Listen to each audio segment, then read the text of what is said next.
maybe just... And happy spring. Yay! Happy spring to the skiers and the winter sports enthusiasts. Nothing like spring without a snowfall morning. Well, it's going out like a lion, right? So, Councillor Parzo, are you okay? Yes, I'm okay. Thank you. So our first item of business under Councillor Business, Councillor Parslow 2.1. Okay. At one of the recent meetings I was at for under the umbrella of the Historical Society, and as a result of the long-term planning they engaged in, I was asked if it would be possible to have some signage on the Kiwanis, the Calvin Crook Cultural Center. There's no one can discern that the Southeast Archives are located in that building. There've been some people who have reported to the Historical Society they don't know where it is, and as part of their plan we wanted to have improved signage so people would know where the archives were. And I did notice the other day that the daycare, Kiwanis Daycare has a sign up so that is a request that there be some signage from the Historical Society. I understand that there are some restrictions, but I think through staff that they could be worked out. So that's one request. The second is similar, but is not a request to the city, it's support from the city. The Historical Society, as you know, is planning a number of annual events, and again it was noted that as part of a grant that they're putting forward to NDIT, I believe, that they want to include in that grant a request for signage located at the NAR Park. And if you can imagine one of the old-fashioned types of signs, and think about it as something done like the Matsons' work in town, so metal. One pointer would be to the from the location at the NAR Park to the museum, which is no big deal, but just, let's say, museum 50 yards or 50 feet, wherever it's located, but one pointed to the Pioneer Village with the distance, and one to the archives. So what they're requesting is a support from the council for having such a sign as part of a grant application to NDIT. Okay? So they're the two requests. One is an ask of city. One is really a support. Okay, thank you. So we'll bring that back under Mayor's business, and Jim, you'll give us some info then, or do you want to do it now in terms of administration? Probably more appropriately if you bring it back under Mayor's business. Okay, good. Thank you. Thank you, Councillor Parslow. Councillor Rogers, you had an item for the music festival.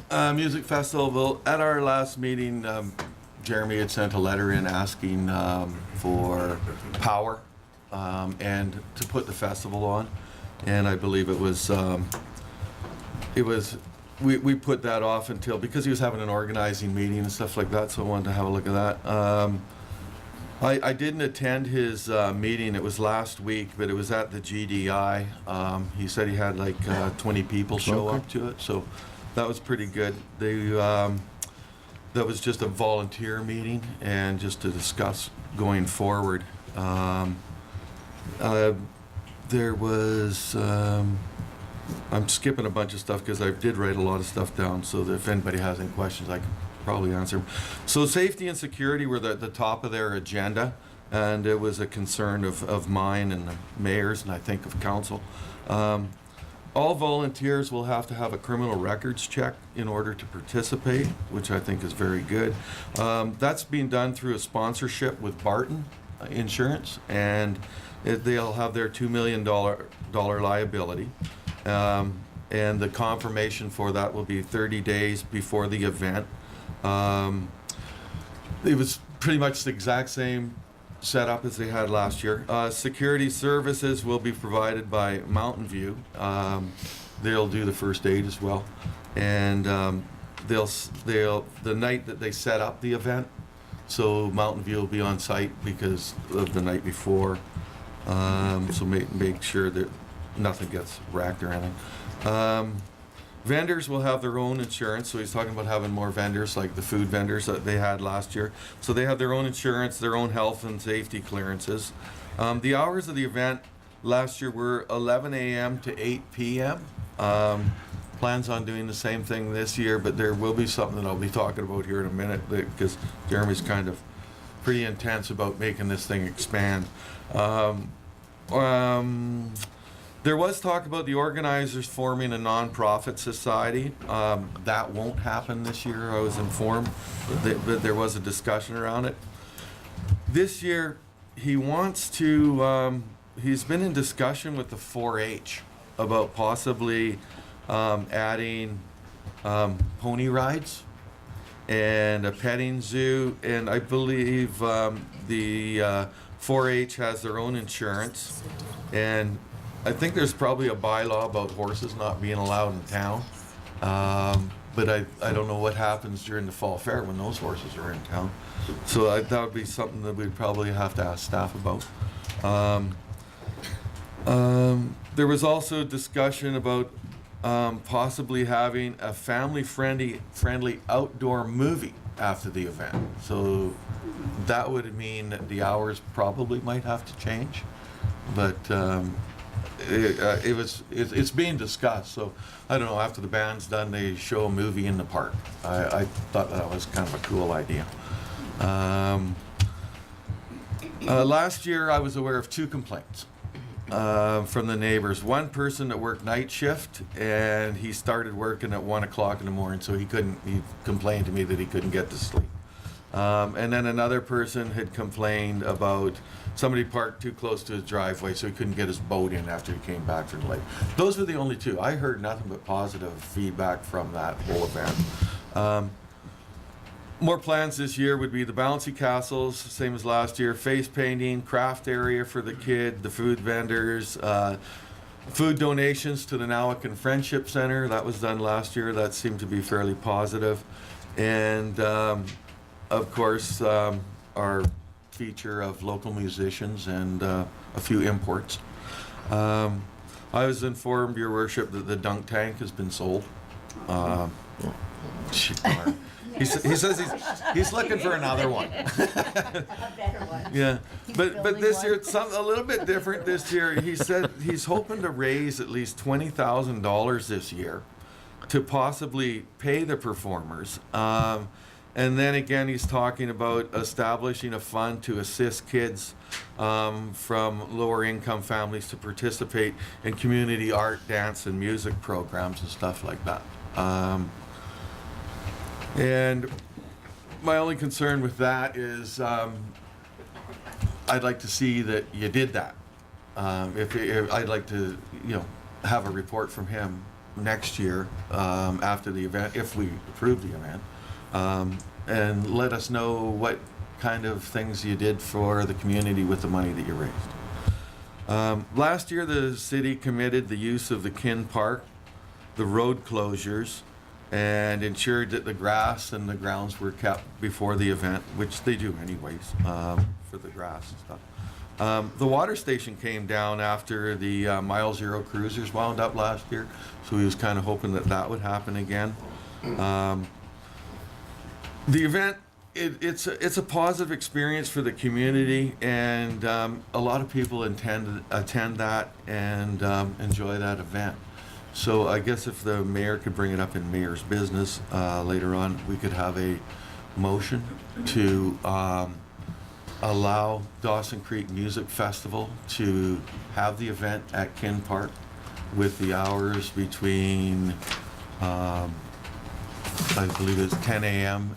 11 a.m. to 8 p.m.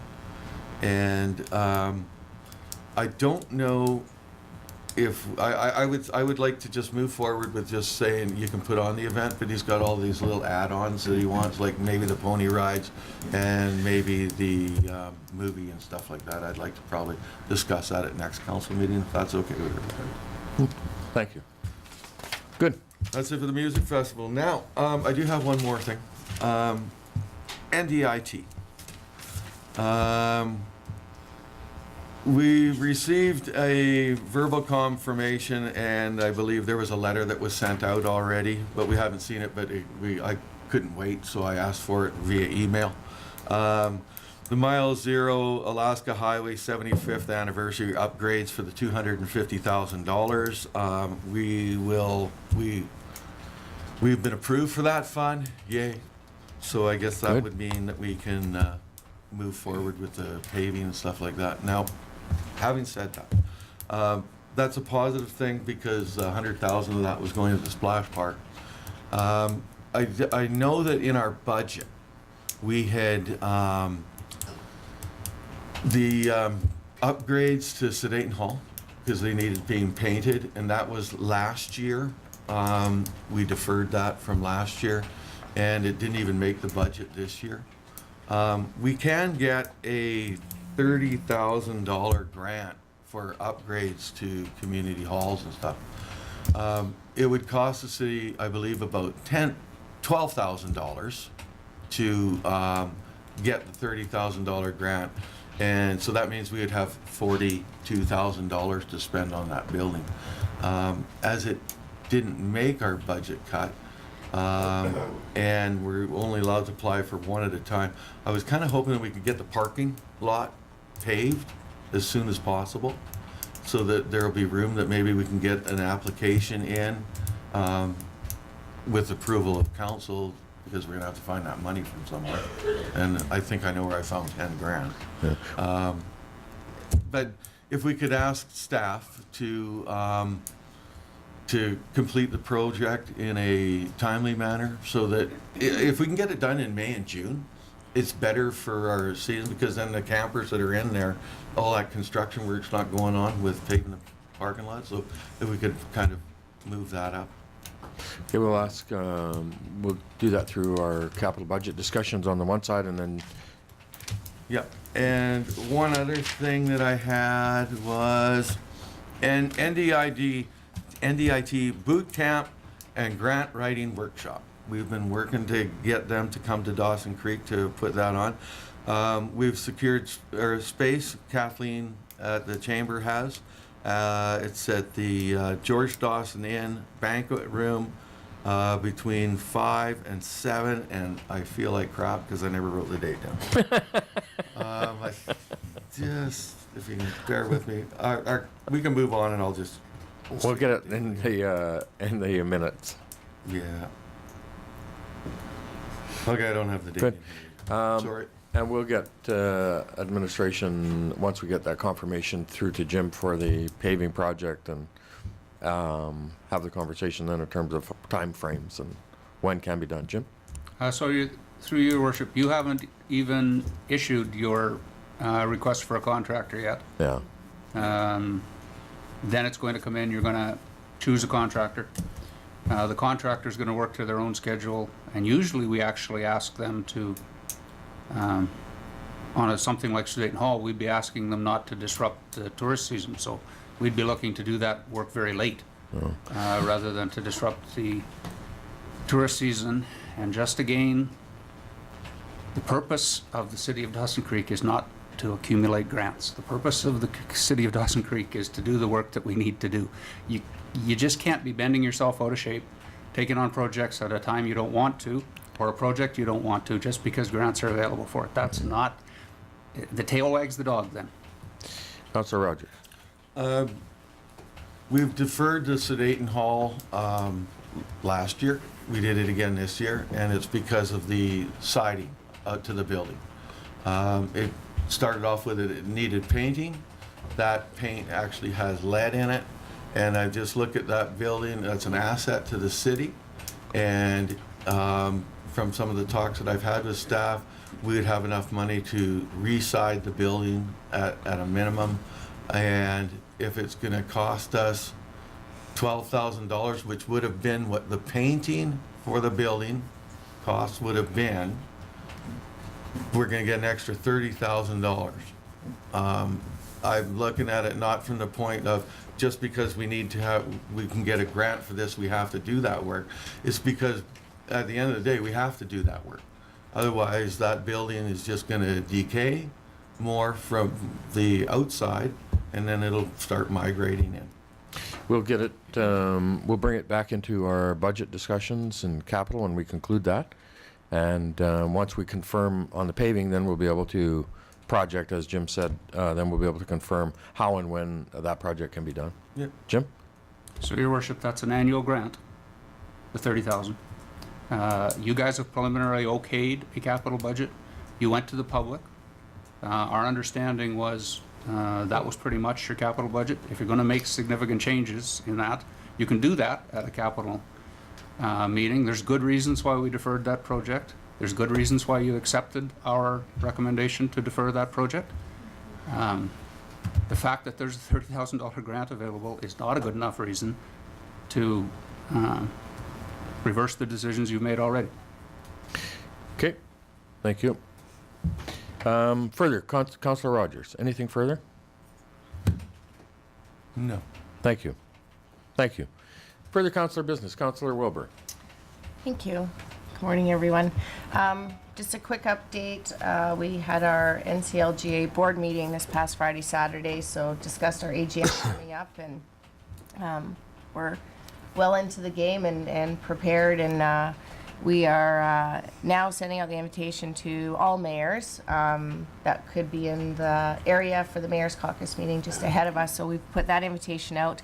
Happy to see the uptake on our tours. I think Councillor Schumann's energy tour is just about at max capacity. So good to see. Tumbler Ridge and Chetwynd are well into what they're going to be doing and hosting. So been a pleasure also to work with the Encana staff. They have us well organized, and looking forward to that. So that was a good update that we were able to present to the board. And interesting enough, NCLGA is now worked very hard and is now in the position moving ahead to be an advocate for North Central BC government. So I'll be happy to see how that comes about in the next year. So happy to see that. Another thing, Small Town Love will be meeting on Thursday, so they're going to be doing their planning for marketing of local small business, and we've had interest shown by 7 new businesses in Dawson Creek, so we're growing, so that's great to see. Looking forward to that. And then tentatively, Health Committee to meet at the end of the month and move forward with what we want to do there. Thank you. What's the attendees confirmed for the NCLGA now? Currently, we're at 230, I believe, as of Thursday, but Brenda might be able to update us on that. My numbers showed 218. So yeah, not count. So with trade show booths, then Okay. we would have 245. So there's a, you know, the benefits of hosting this and co-hosting this to me is there's 200 people coming into our community and going to be in the hotels and the restaurants and things for 2 or 3 days, and so that's a real nice addition to our community. Good job. Thank you. Further councillor business. Councillor Rogers, one more. April the 14th, Thursday, Awesome. for the boot camp and the workshop. Thank For you. grant writing. Good. Further councillor business? Anyone? Good job. Thank you. Item 3, minutes. 3.1, minutes of our regular meeting of council for adoption for March 7th. Councillor McFadden, Councillor Schumann. Any errors or omissions? All in favor? Opposed? It's carried. 3.2 is the minutes of our special meeting for adoption of March 14th. Councillor Schumann, Councillor Wilbur. Any errors or omissions? All in favor? Opposed? It's carried. Thank you. Is there any business arising out of the minutes from anyone? 5.1, correspondence. We have a letter from Chair Al Richmond of the UBCM regarding our UBCM membership renewal. Councillor Schumann. I move that we pay our membership to UBCM. Thank you. Seconded. Councillor Wilbur. Discussion. All in favor? Opposed? It's carried. Thank you. 5.2, we have a letter from Sheldon Wilkinson, President of the Dawson Creek Minor Hockey Association, requests to lease the skate shack space in the Kin Arena. And this flows, Councillor Javetko? We had more interest than just one party there. Is that something that we typically go out and advertise for expressions of interest? Through your worship, it's not typical, but it's what you directed. When you gave the Griffin's Old Timers the lease that runs out in April of this year, you had indicated that for the following season, you wanted an RFP out. Okay. So we would assume that you would simply respond to minor hockey saying there'll be an RFP out here shortly, and you're welcome to apply to that. So do we need a motion for that? Not unless you're going to, well, I guess you could refer the letter to the RFP process, but unless you're changing your mind about the RFP. We just received for information at this point. Could be, yeah. Yeah. So move. Councillor Parslow, seconded. Councillor Javetko, discussion? All in favor? Opposed? Carried. Thank you. 5.3, we have a letter from Kathy Will in regards to a challenge to become a We Stand for Trees community. Now, Councillor Parslow? Receive for information. Thank you. Seconded, Councillor Schumann. So, and just as a little side, we are going to spend about $130,000 this year reforesting our community, and so I think the challenge and one of the components around there is to replant or plant 100 trees in the year. We absolutely are doing that, and then some in the community. So I think that's a great message to our community about reforestation and what we are doing as a community. All those in favor of receiving for information? Opposed? It's carried. Thank you. 5.4, we have a letter from Alicia Patterson, president of the Mile Zero Figure Skating Club, regarding the request to extend the Memorial Arena ice this summer. Council. So, Jim, before we do this, we have two requests for the summer ice for Junior Canucks as well as the Memorial Arena for the Mile Zero Skating Club. Can you just give us a little? Your ice allocation policy defines that your ice season actually starts after the Labor Day long weekend. So anyone wishing ice earlier than that needs to come to council. Generally, council refers it for a report and then makes a decision. The second letter you have from the Junior Canucks is correctly pointing out that you've pretty much annually agreed to extend the season into the Labor Day long weekend. The request from figure skating is for 2 weeks ahead of that. The financials have changed now because of your new plant. Your new plant is at much less expense, can run ice in the Memorial Arena, could run it 12 months of the year, but certainly doesn't have some of the costs that the old plant had. So if you wanted to take those two letters and refer them for a report from Duncan, we can get you one back at the next Perfect. meeting. I like that one. So we'll refer both 5.4 and 5.5 to administration for a report back on our summer ice. Move Councillor Wilbur, seconded Councillor Schumann. Any discussion? Questions? All in favor? Opposed? It's carried. Thank you. 5.6, letter from Community Blooms regarding Celebrate Canada's 150th anniversary, and this come in late, and I wanted to get it on because we haven't dealt with this, I think, for a number of years. So I wanted to bring it back onto council just for your information to consideration.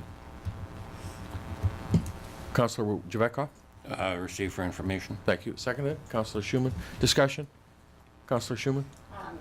Yeah, I think that there's a lot of stuff involved with getting involved with Communities in Bloom. That's why we've sort of chosen not to do it in the past, I think. I can't even remember the last time we considered it, but I think that we have a very blooming community throughout the summer, and I think that'll do. Yeah, when it come through, I just wanted to put it on just because I know we hadn't dealt with it for a while. So, thank you. All in favor? Opposed? It's carried. Thank you. We're a little ahead of delegation, so we'll move to reports. And report 7.1 is our first report, 16028 from the Chief Administrative Officer regarding the South Peaks Community Arts Council fee for service. And this was the report that come back as a result. We escalated up as a result of our budget discussion. So, Councillor Javetko? Move we receive this for information. Thank you. Seconded, Councillor Schumann. Discussion? Councillor Schumann? Councillor Parslow? I want to thank Councillor Javeka for insisting we do this, because I think that the report and the information in the report is really great information. I mean, $15,000 is really going a long, long way in our community with regards to arts and culture. And I mean, I knew there was a lot of stuff going on, but this just proves it. It's incredible, actually, the depth and the how much they're doing. I think it's awesome. Thank you. Councillor Parslow, then Councillor Javeka. Yeah, so basically this information will be used in part by staff to, as we rework the grants and the fee-for-service policy. The information for me shows that there is some issues to be dealt with. We've talked about permissive tax exemptions, one group getting fee-for-service from a variety of sources. So I think it does flag some issues, and I think they will be captured probably in the policy review. I did note and appreciate the fact that this money does leverage other funds as well, which is good. It just doesn't stand alone. And the person who administers this is a top caliber person. I really appreciate her work in the community, but there are some issues surfaced by this information. So I just want to flag that there are some problems to deal with. I disagree. Thank you. Councillor Javeka? Yeah, I was just going to say there's a lot of information in that report that will apply to the development of a policy for fee-for-service. Like, you know, when we say fee-for-service, if you say it quick, you know, nobody asks anything about it, but there's got to be a definition of what a fee-for-service is. And then the other thing that's obvious in here is that it overlaps with grants. So, you know, is there a difference between fee-for-service and grants, or are they all kind of rolled into one, or do we put a name on it whatever way it suits us? So I think there's a lot of good information. I think all of the issues just about come out in this one report. So I'm glad it's been presented now. Yeah, you know, and to me, the important component around here is you start to understand how, as you've said, some of the things that you do, whether you call it fee-for-service or grant or whatever it is, how it's leveraged and how it then flows through your community and benefits the community through that policy. And then, and it was a point I never ever considered or thought about, is how then they can use that to leverage other grants and other dough into the community. So it was really, I think it was really worthwhile for us to be able to get it, because it does help you then understand the development of a policy in terms of how it is that money that we put into the community leverages and benefits the community in a whole different way. Jim? Just to echo what Councillor Schumann said, Councillor Javekoff and Council had to kind of drag me kicking and screaming to write this report for this meeting, and actually it's 100% true. The issues that came out in writing this report are going to make for a better report on policy. Yeah. And I would have missed some of these things probably if I hadn't been forced through the process. So, and once again, Council was right. I was wrong. Go figure. What was that again? The worst part, Louder, the worst louder. part is Javekoff is right. Hello. 5 times, really fast. Further discussion? Well, for me, All those in favor? Opposed? It's carried. Thank you. So we'll go back to delegations. We are at 9 o'clock, and we have our first delegation this morning. Is Bonnie Lehman is in attendance this morning from the Canadian Cancer Society, the proclamation of April as Daffodil Month. So good morning, Bonnie. Welcome. Back to my annual visit.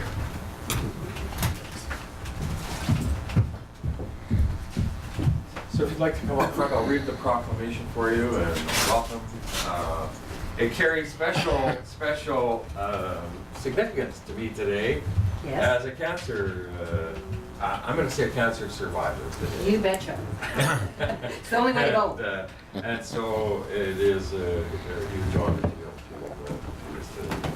Whereas the Canadian Cancer Society's British Columbia and Yukon Division continues to be a leader in funding outstanding cancer research, undertaking cancer prevention initiatives, and delivering support services to people with cancer and their families.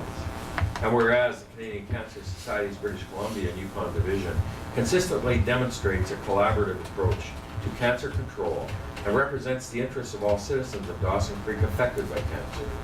And whereas the Canadian Cancer Society's British Columbia and Yukon Division assists the public in taking steps to reduce the risk of cancer by adopting prevention strategies and advocates for healthy public policies that make healthier choices easier choice.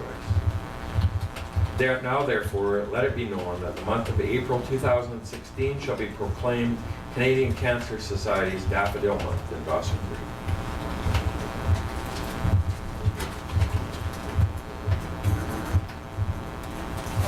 Thank you so much. Thank you.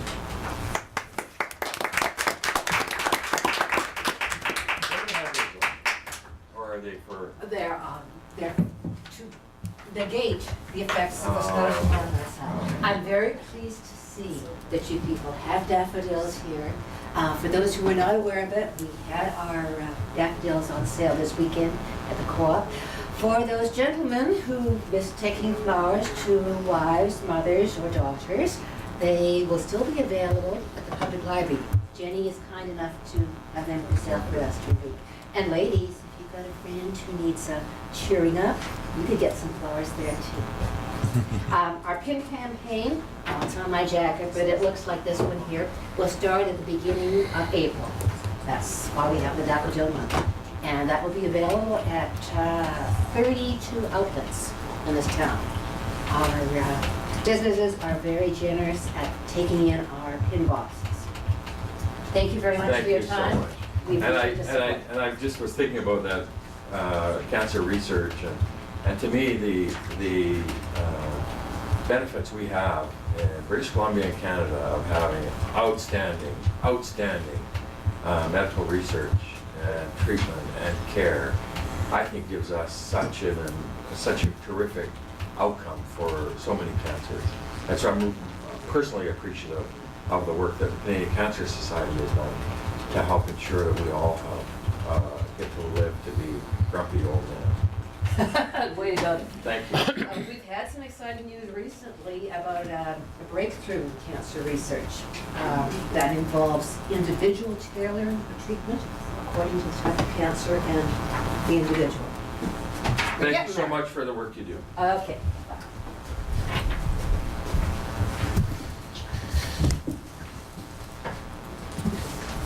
And next item on our delegation, 6.2, we have Michelle Mobley from the Lakeview Learning Center, Carouche. I don't see Carouche. Jennifer and Teresa Gladu from the Northern Lights College in attendance regarding the proclamation of International Day for the Elimination of Racial Discrimination. Good morning. Good morning. Welcome. Come on, please. Okay.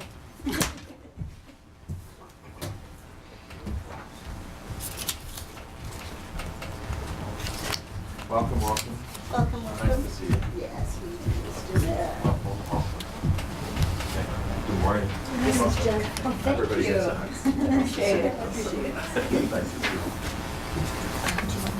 Whereas in 1966, the United Nations declared March 21st the International Day for the Elimination of Racial Discrimination. And whereas racism destroys the very fabric of opportunity, fairness, democracy, and mutual respect necessary for strong and healthy communities. And whereas the City of Dawson Creek wishes to join with community groups across the province in working towards the elimination of racism so that every British Columbian can participate fully and equally in the life of our province and country.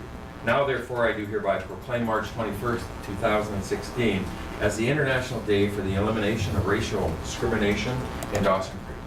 Hey. Thank you so much, you guys, for coming in. Thank you so much. Pleasure. We're having an event on April 23rd at Sedaten Hall, and it's celebrating cultures through, celebrating diversity and cultures through song and dance, and it's from 7 to 9.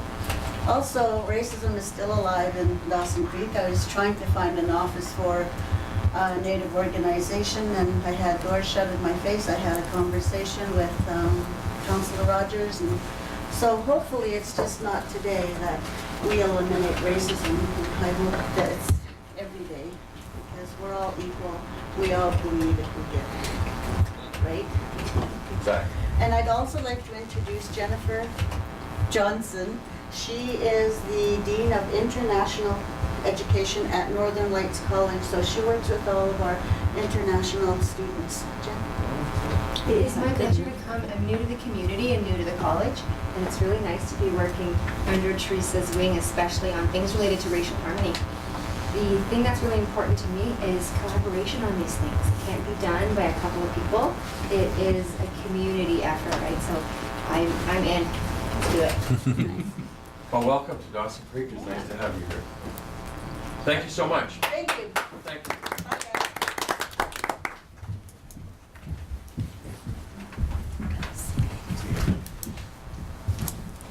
So we'll move back now. That ends our proclamations, delegations. 2 delegations. So we'll move back into reports. Report number 16031 from the Senior City Planner, Development Permit 1601 for the Vetter Property 8600 21st Street for issuance. Councillor Parslow, Councillor Wilbur, discussion? Assuming there's been no correspondence on this matter, And there is was it- one. Jim? Through your worship, there was a late item distributed to you, a letter from a resident. It's on the agenda. so that changes the recommendation, does it, Jim? No. Okay. But these, it is sharing concerns, asking for your attention to those concerns. Okay. As far as I know, that's the only that's been received. So I move that report 16031 from the Senior City Planner Redevelopment Permit 1601 regarding the property located at 8600 21st Street be received for information. Thank you. Seconded, Councillor McFadden, discussion? All in favor? Opposed? Carried, thank you. 7.3, we have report 16032 from the Senior City Planner Development Permit 1602. This is for the property where we moved the old house over by Brown's onto 104th Avenue, 106th Avenue, I can't remember where. And now that property is looking for development. Councillor Schumann? I move report number 16032 from the Senior City Planner regarding Development Permit 1602 regarding the property located at 800 121 Avenue be received. Further, that the Development Permit 1602 be authorized in principle permitting the development of an approximately 685 square meter vehicle service and car wash building. Further, that staff be directed to proceed with the required 10-day notification period, and further, that the issuance of the permit be subject to receipt of financial security in the amount of 125% of the value of landscaping, including hard surfacing. Thank you. Seconded? Councillor Parslow, discussion? Ready for the question? All in favor? Opposed? It's carried. Report 7.4, we have report 16029 from the Director of Development Services regarding the paving and roadworks tender update. Councillor Rogers. Move that report number 16-029 from the Director of Development Services regarding the 2016 paving and roadworks tender update be received. Further, that council direct staff to prepare a tender for the 2016 paving and roadworks with the option for a year-by-year renewal for up to 2 additional years. Thank you. Seconded. Councillor McFadden, discussion. All in favor? Opposed? It's carried. Thank you. Sorry? I was just thinking it would be convenient for the resolution for rescinding the previous direction. Oh, because of the, we wanted a 3-year contract on the previous. I'll move So we'll move to rescind that because we did put it out there that we wanted a 3-year contract. This is a 1 year with an option to renew to. So moved by Councillor Wilbur, we rescind that motion. Seconded, Councillor Schumann. Councillor Rogers? Nope. Discussion. I was going for the second. He is voting. Discussion? All in favor? Opposed? It's carried. Thank you. 7.5, we have report 16033 from the Director of Infrastructure regarding a city composting facility. Councillor Parslow?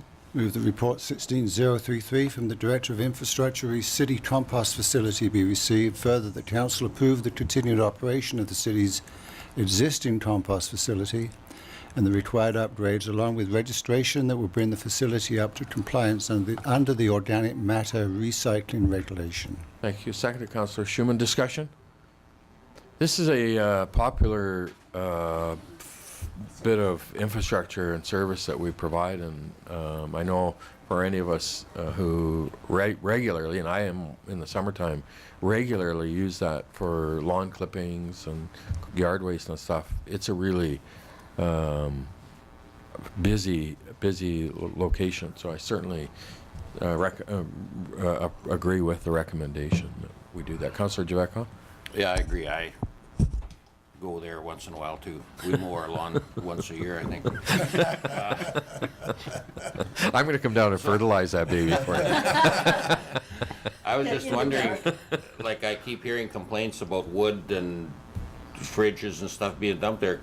Is there a way we can deal with that, like put a camera there or something?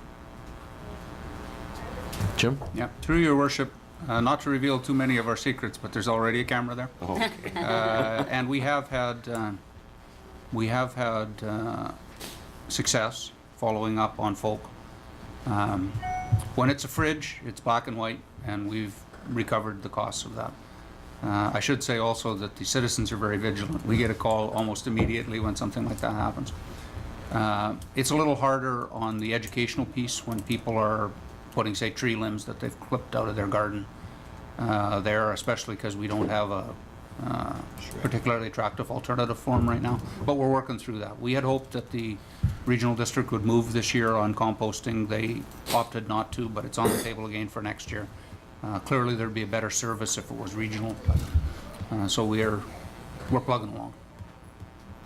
Good. Further discussion? Ready for the question? All in favor? Opposed? Carried. Thank you.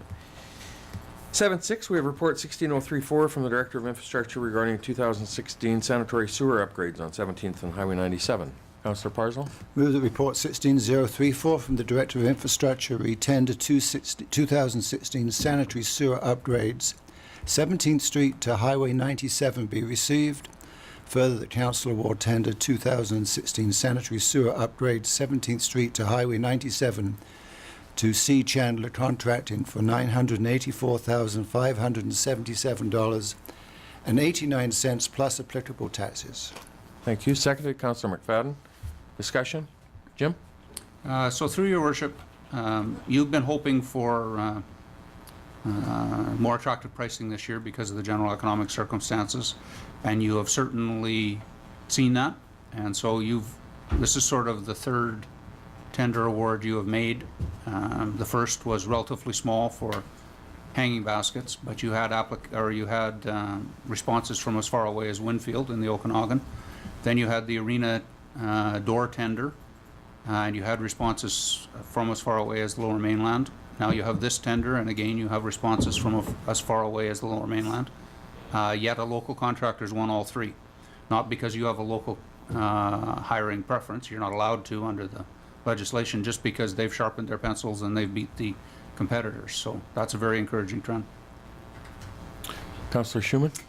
So this upgrade, this goes further to reduce the problems that we're seeing down on Chamberlain. Will it all ties no, together? This project is not referenced to that. This is step 2 in your sanitary sewer master plan. You had tendered it last year. Yeah. Put the funding aside for it, tendered it. The pricing came in too high.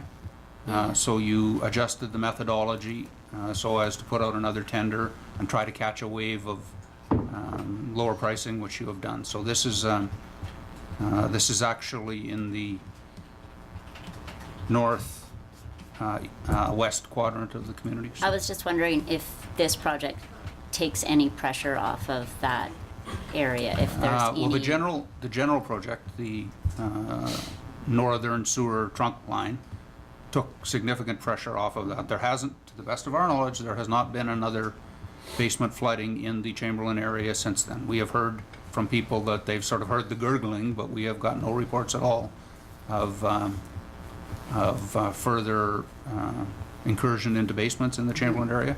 However, to even get rid of the possibility of that, there's another project that you've okayed preliminarily in this year's capital budget that will be tendered once that budget is Okay. approved. I just, at the budget meeting, I was being questioned about what we were doing to further reduce the chance of that happening at Chamberlain. And I said I thought we had done a pretty good job spending however much money we did on the trunk line, and that I thought it had sort of taken care of that problem, and was told that it certainly hadn't. So And there is a further project on this year's capital budget. good. Okay, thanks. Further discussion? Ready for the question? All in favor? Opposed? Carried. Thank you. 7.7, we have report 160237 from the Director of Corporate Administration regarding the Economic Development Vision and Strategy, RFP. Councillor Wilbur. Chair, I'll move that the report number 16-037 from the Director of Corporate Administration regarding Community Economic Development Vision and Strategy, RFP 2016-02 be received, and further that Van Struth Consulting Group Incorporated be awarded the contract for Economic Development Strategy with a bid of $44,370, including taxes. Thank you. Seconded. Councillor Schumann. Discussion. Councillor Rogers. I wouldn't have picked it. I just wanted to see what would happen. I was gonna say the EDCD TADSO for $46,977. Mind you, it's $2,500 more than the lowest price. There is, when I went through it all, I didn't look at the recommendation by staff, first of all.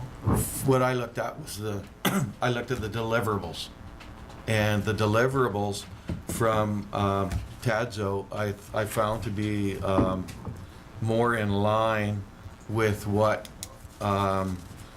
we as a council, I assumed, would be looking at. Some of the things were the things that I didn't like about Van Struth was they had done it before, and I don't think council had acted on any of the recommendations that came out of the last report that was done before. And when Van Struth did it in 1998, I think they were just starting their company at that time, so they do have more experience now. But I did note with Van Struth, their total hours were 293 hours. And when I got digging into the TADSO, I noticed that they did theirs in days. So they had 71.5 days, which I don't know how long a day is. If you ask a farmer, it's 24 hours. But I divided it by 7.5 hours in a day, and I come up with 536 hours. So I'm looking at going, 293 hours versus 536 hours, if that is the case. I'm thinking that there's going to be a heck of a lot more work going on with TADSO, and a lot of it is to deal with business recruitment and retention was something that stands out for me. And also it was a lot around, there was a lot of discussion around policy and how to develop a policy. I found that information was quite good. Then I went as far as looking at the experience, and I found that the experience with TADSO seemed to be a little bit more, and TADSO had recently been up putting on a workshop in Taylor that I attended. So maybe I'm a little bit biased because these are the same people that put it on in Fraser Lake. And Fraser Lake has since hired them to do their economic development strategy. But they've been in this area quite a bit because they've done workshops that cover the basics and development of strategic planning structures, organizations, business retention, attraction, marketing, and sector development. I thought that was a lot of what we're looking at doing. They've The review of current policies and demographics, there are bullets on population, unemployment, and other trends, and it's the understanding the positive and the negative impacts of our policies. I know we're going through a lot of policy review, and they were talking a lot about policy and et cetera. And then they also talked about youth engagement with the plan, which the other folks didn't talk about. I just found that after reading through all of the deliverables, that I found that TADSO seemed to be more appealing to me. I know the price was a little bit more. I don't know what council's feelings and thoughts are about that, but I'd like to have some discussion around it, and then I will have a few other things that I'd like to add in a minute. If that's okay. Okay, Councillor Schumann. So yeah, I went through them all and was reading them also, and the one that stood out for me was urban systems. But I mean, there's a reason why staff has recommended this one, and looking at the metrics, it looks like the one that they've chosen for us has scored the highest, and I mean, I imagine they have a set of metrics that they use to score these applications or the RFPs. And so even though I read through them and they were all somewhat the same and a little bit different, I would go with the staff recommendation. Thank you. Councillor Rogers? Actually, TADSO scored the highest at 88.17 versus Vance. Yeah, you're right. Sorry. Sorry, you're right. Their team just did a, if I may, Your Worship, their team was recently in Tumbler Ridge and they completed a business retention expansion. They had visited over 35 businesses in Tumbler Ridge as part of their process. They're going to be visiting all of the businesses as well, not saying all of them, but they'll be visiting a lot of the businesses in Dawson Creek as well.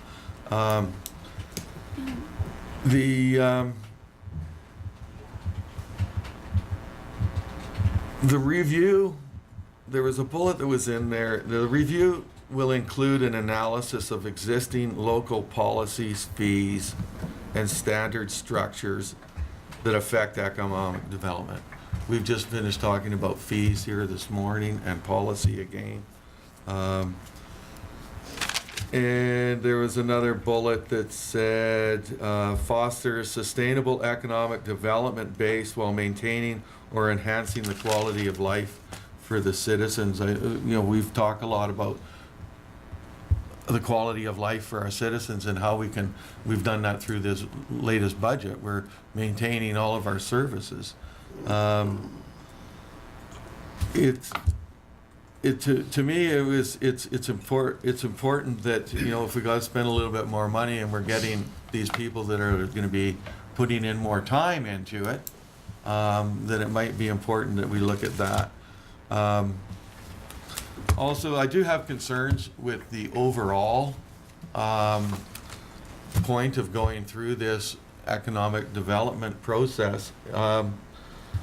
I've reviewed the latest one, and I reviewed all of the recommendations that came from it in 1998, and how many we acted on. I wasn't too sure. I didn't want to dig too deep into it, but I just hope that history doesn't repeat itself, where council at that time went through the whole economic development process, and to me it didn't look like they acted on a whole lot of stuff.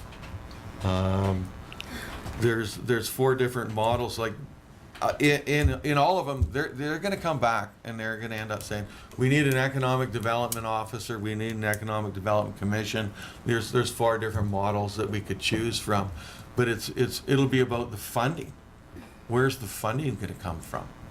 So the problem that happens when you go through this process usually is people want to jump to the tactics. They want to jump to the work that you want to start to do, and they start jumping to what kind of a structure you want to put in place before you've got a clear outline of what's your strategy, what's the vision for economic development for your community, and what does that then entail. And so once you've got the strategy in place and the pillars around that strategy, then you can start to build the structure, which then defines what tactics you take on in order to deliver on those pillars or those objectives. And so I think for me, the key point that I focused on here that and all were in there was developing the vision, developing the strategy, doing some of the analysis in the community to understand that. And when these TADSO were here, and I did that presentation to our community, well, through the, not TADSO, but through the BC Economic Development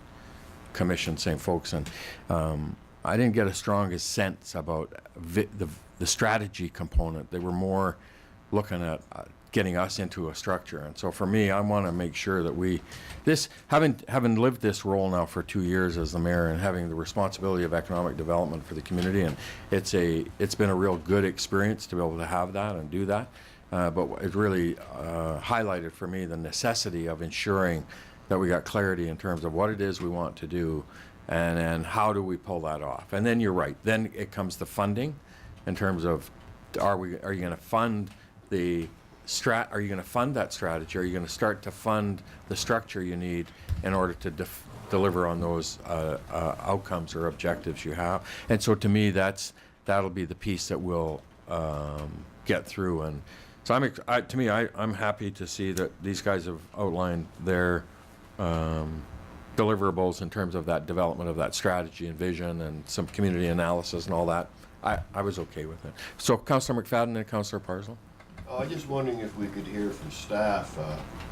There's 8 pretty complicated and long proposals here. I'm wondering what aside from price, what caused them to go with the people that they're recommending? Jim? So through your worship, all the applicants were put through a scoring matrix, looked at their experience and qualifications, looked at their experience in similar communities, and looked at their work plan, how responsive that was to the RFP. And then they were scored, and 8 of them were relatively close, scoring between 74 and 88. Councillor Rogers is correct. The applicant that he is advocating for scored the highest on those scoring matrix, but they were only about 2% higher than the bid that we're recommending. And so then we went to price, and there's a 6% price difference. So we just said 6% price difference, 2% qualification difference. Let's go with the lower bid. Thank you. Councillor Parslow, then Schumann. Yeah, I did not read the details. I just knew that staff would go through a matrix, and I accept the staff's findings. I don't see the need to do that myself, so I'm just being honest with you. I did not read each of the details. I knew that staff would be doing the matrix, and I think you have to have a very good reason why you do not take the low bid. And I don't see any reason why we wouldn't accept the recommendation of staff in this regard. I did read last night the 1998 Economic Development Report from prompting from a fellow council member that I should read it. I did.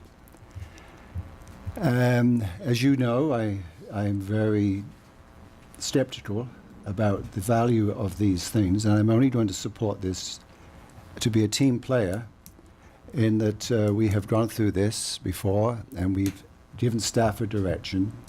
So I feel obligated to support council. But personally, and reinforced by my reading last night, I don't see that that we'll get too much out of it, perhaps. But we should try to support our business community, and jobs are important, etc., etc. And so it's much better to say we did try and we did look at it. If you don't put the resources in place to actualize the strategies, then you are really being totally unfair. And what I'm concerned about, and I just wondered if this if this can't somehow be injected into the process, that, you know, I mean, I don't wish to give a litany of examples from the 1998 report, but I think whatever the aspirations are, they have to be tempered with a heavy dose of reality. And I'm just wondering if we shouldn't, as an expectation from the expertise of these groups, you know, with reasonable effort, that we, whatever the aspirations are, that we should stand, in my view, a better than 50% chance of achieving them, with work, with resources, etc. Some of the aspirations, without the injection of hundreds of millions of dollars, perhaps, I just can't see those big Boeing jets landing at Dawson Creek Airport without a complete new airport, as an example from the 1998 report. So with a healthy dose of realism that would be injected into this. In most strat planning training I've done is you should have that 50% benchmark and reject those things that are beyond our capacity or just not seen as realistic. There is a problem, just so up front with the schedule proposed. I will be out of the community in early April, just as a heads up. Maybe I can be engaged through teleconferencing, but that will be a slight problem. But there's always going to be a problem with one of us. So I'm not saying don't go ahead with the schedule. We need that schedule to be followed, but I'm quite willing to take part with the teleconference. Thank you. Thank you. Councillor Schumann? Yeah, so I did read all of them, and I think that, no offense, Councillor Rogers, I think you're splitting hairs and making a lot of assumptions. And I think that I support what what staff has recommended. And I mean, looking at the 1998 plan, I mean, here we are now in 2016. I think that a lot has changed in this community, and maybe they had lofty goals in 1998, and you know, I don't know in those years if there was the resources to be put to some of the goals, and I just think we're in a different time. We really need to do this work, and I think that in the end it's going to pay off for our community. I feel that way. I differ from my colleague, but I think you're just splitting hairs. I think this is going to get us to a vision and strategy, and then it all depends whether or not the resources to make it happen follow along. Councillor Roger? Yeah, I wanted to bring it forward because if I didn't say anything, I wouldn't be able to sleep. We don't want that. No, Yeah. we don't want that. No, I just when I was looking at Tadzo, I was looking at they've been in this area quite a bit lately, and there seemed to be a more of a direct connection. It looked like that they were going to be putting more hours into the project, and as far as the 1998, I was just looking at that one just to see what council had decided back in the day. And I'm good with either one. I just thought that we'd have the discussion. That's all. Good. Jim? So as not to leave the impression that council hasn't done anything about economic development since 1998. Last night, 4,494 people through the doors at Jeff Dunham.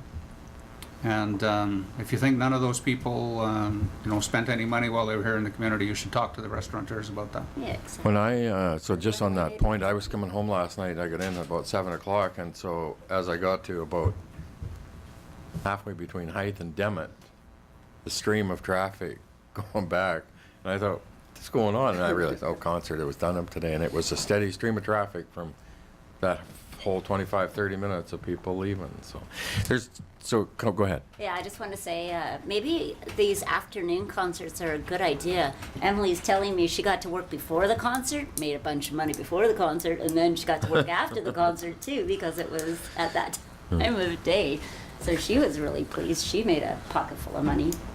The economic development piece, I honestly, and I say this having now as I say, sat in this role for the last 2 years, I honestly am so excited about, as one piece of work that we're going to get done is this, because nobody wants a structure defined more than me, because there's so much stuff that I would really like to do, but I don't have the capacity to do, and I feel bad that I see things and opportunities that I just can't.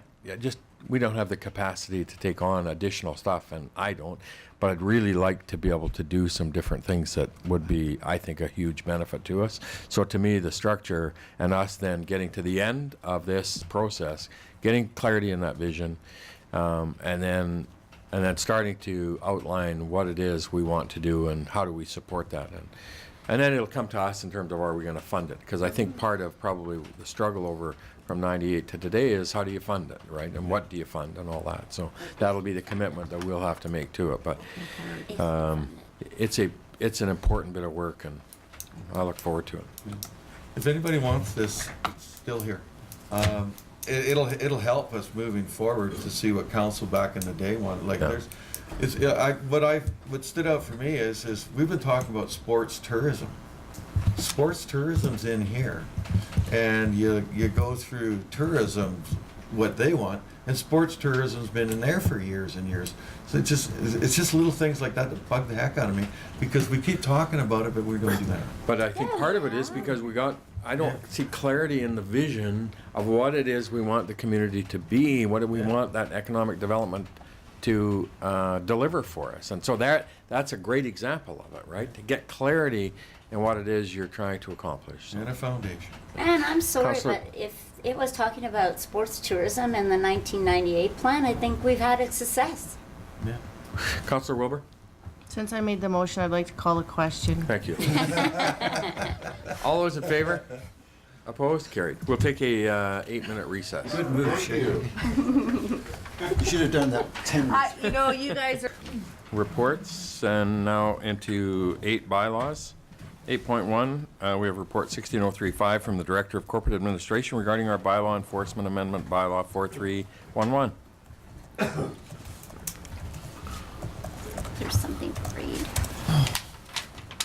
Bum, bum, bum, bum. Ready, Councillor Schumann? I move report number 16035 from the Director of Corporate Administration regarding bylaw enforcement officer appointment be received. Further, that Bill Darnborough and Greg Dabrowski be named as bylaw enforcement officers for the City of Dawson Creek. Further, that bylaw enforcement amendment bylaw number 4311, 2016 be given first of 3 readings. Thank you. Seconded, Councillor Parslow. Discussion? Just say Bill. Just say Bill. All in favor? Opposed? Carried. Thank you. 8.2, we have report number 16038 from the Director of Corporate Administration regarding our bylaw notice system implementation. This is so much easier. Can somebody read these bylaws individually for me? No. Councillor McFadden does a good job of reading them. Move them. So moved? For consideration of the first Yes. 3 readings. Let's do it. Seconded, Councillor Wilbur. Discussion? Councillor Javetkov? I wasn't as diligent as some counselors. I haven't read them all. Shame. But as I scanned through, I noticed one thing that I had a question about, and it's to do with the garbage cans. You've changed the requirement to move your garbage can into the yard from 24 hours to 7 p.m. at night, and I just wondered what the rationale was there. Yep. I'll turn that over to Kev. Poor Jason just can't get it Through your done. worship, so, it's to encourage people to get them obviously off the streets, especially this time of year when we're out, doing road maintenance, snow plowing. Those are really the issues. Just trying to get them moved off. And for the most part, 99.9% all people do, right, so. Yep. We have one neighbor that works. He actually has a job Yeah. out in the bush, and he doesn't get home till about 9 at night. And I'm kind of feeling sorry for him, and I don't want to have to walk down there and move his can. So unless you complain and report him, nobody's going there to do anything I about don't it. complain about anything. We've got motorhomes, we've got vehicles parked on both sides of the street. We've got multiple families living in each house. Your open I think ditches. you just put a complaint forward Open about all ditches. of those things. Soon I'm I going to was start just curious crying for you. about that. In the old system, we didn't necessarily have to have a can. You could just have a bag out there. right? Yes. Yeah. It's, and not only that, in the old system, you were often, in fact, you were almost always putting those bags on the corner of your property or on the sidewalk. Now we're asking you to roll it out onto the street. So now we're running into a few cases where those cans have been hit by vehicles. A few cases where they wander away and we find them in a neighbor's yard who was going to put out 2 the next week. Some cases where the wind blows them away. We're trying to encourage people to get into the habit of putting them out in the morning, take them in at night. Now, have we written a ticket on this? Absolutely not. And that's not the intention. The intention is the cart being moved. Good. Further discussion? Ready for the question? All in favor? Opposed? Carried. And 2, we have consideration zoning amendment bylaw 1602 for first 2 readings. Bylaw 4308. So moved. Councillor Wilbur, seconded. Councillor Schumann, discussion. All in favor? Opposed? Carried. Thank you. And 8.3, we have report number 16039 from the Director of Corporate Administration regarding the appointment of officers, amendment bylaw 4310. So moved. Brenda, sorry? Sorry, through your worship, if we can move back to 8.2. previous. Yes, we've got the appointment for the screening officers and the service agreement as well. The second 2 parts of the resolution.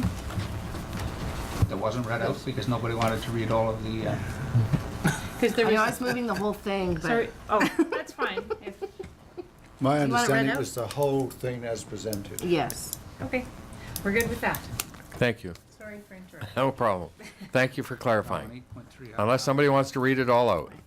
No. No, we're good. No. So that's good for the minutes? Yeah. 8.3, we have report 16039 regarding the appointment of officers amendment by law 4310. Councillor Schumann, moved. Seconded. Councillor McFadden. Discussion? All in favor? Opposed? Carried. Thank you. Oh, look at your list. Good Lord. You're busy. You're so busy. Look at how busy. I did not. Yeah.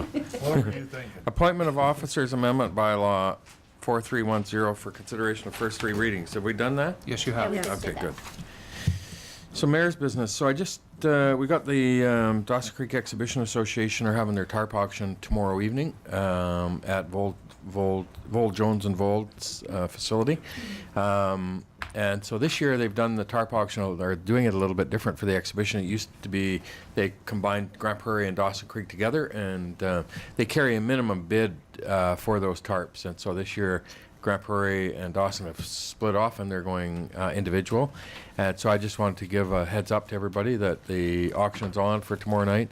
I followed the other night the the Calgary auction, and really pleasantly surprised that the tarp auction for the Grand Prairie or the Calgary Stampede was off, but not as badly as what they had anticipated. They anticipated they were going to be really big time devastated by the economy, and I think the tarp auction a couple of years ago was about 2.9 million, and they were 2.4, 2.5 million this on Saturday night. So that's a really good signal for the World Professional Chuck Wagons to be able to continue. So the tarp auction's tomorrow night. For anybody that's interested, go down and even watch. It's a fun. It'll be live on screen. They do the auction via satellite, and so you can go down and participate and watch the auction take place and support the local auction. It's a fun way for us to demonstrate our support to the Dawson Creek and District Exhibition Association by having some folks in the stand when they show Dawson Creek on the screen. And I just wanted to give a little nod about it coming on. We had our public budget meeting last week or the week before. week before, I Are they think. running together? Thanks, everybody, for coming out. It was a really good turnout by council, and really appreciate everybody's attendance, and thought we had some really good interaction from the folks that were there in attendance, and you'd always wish that there was more.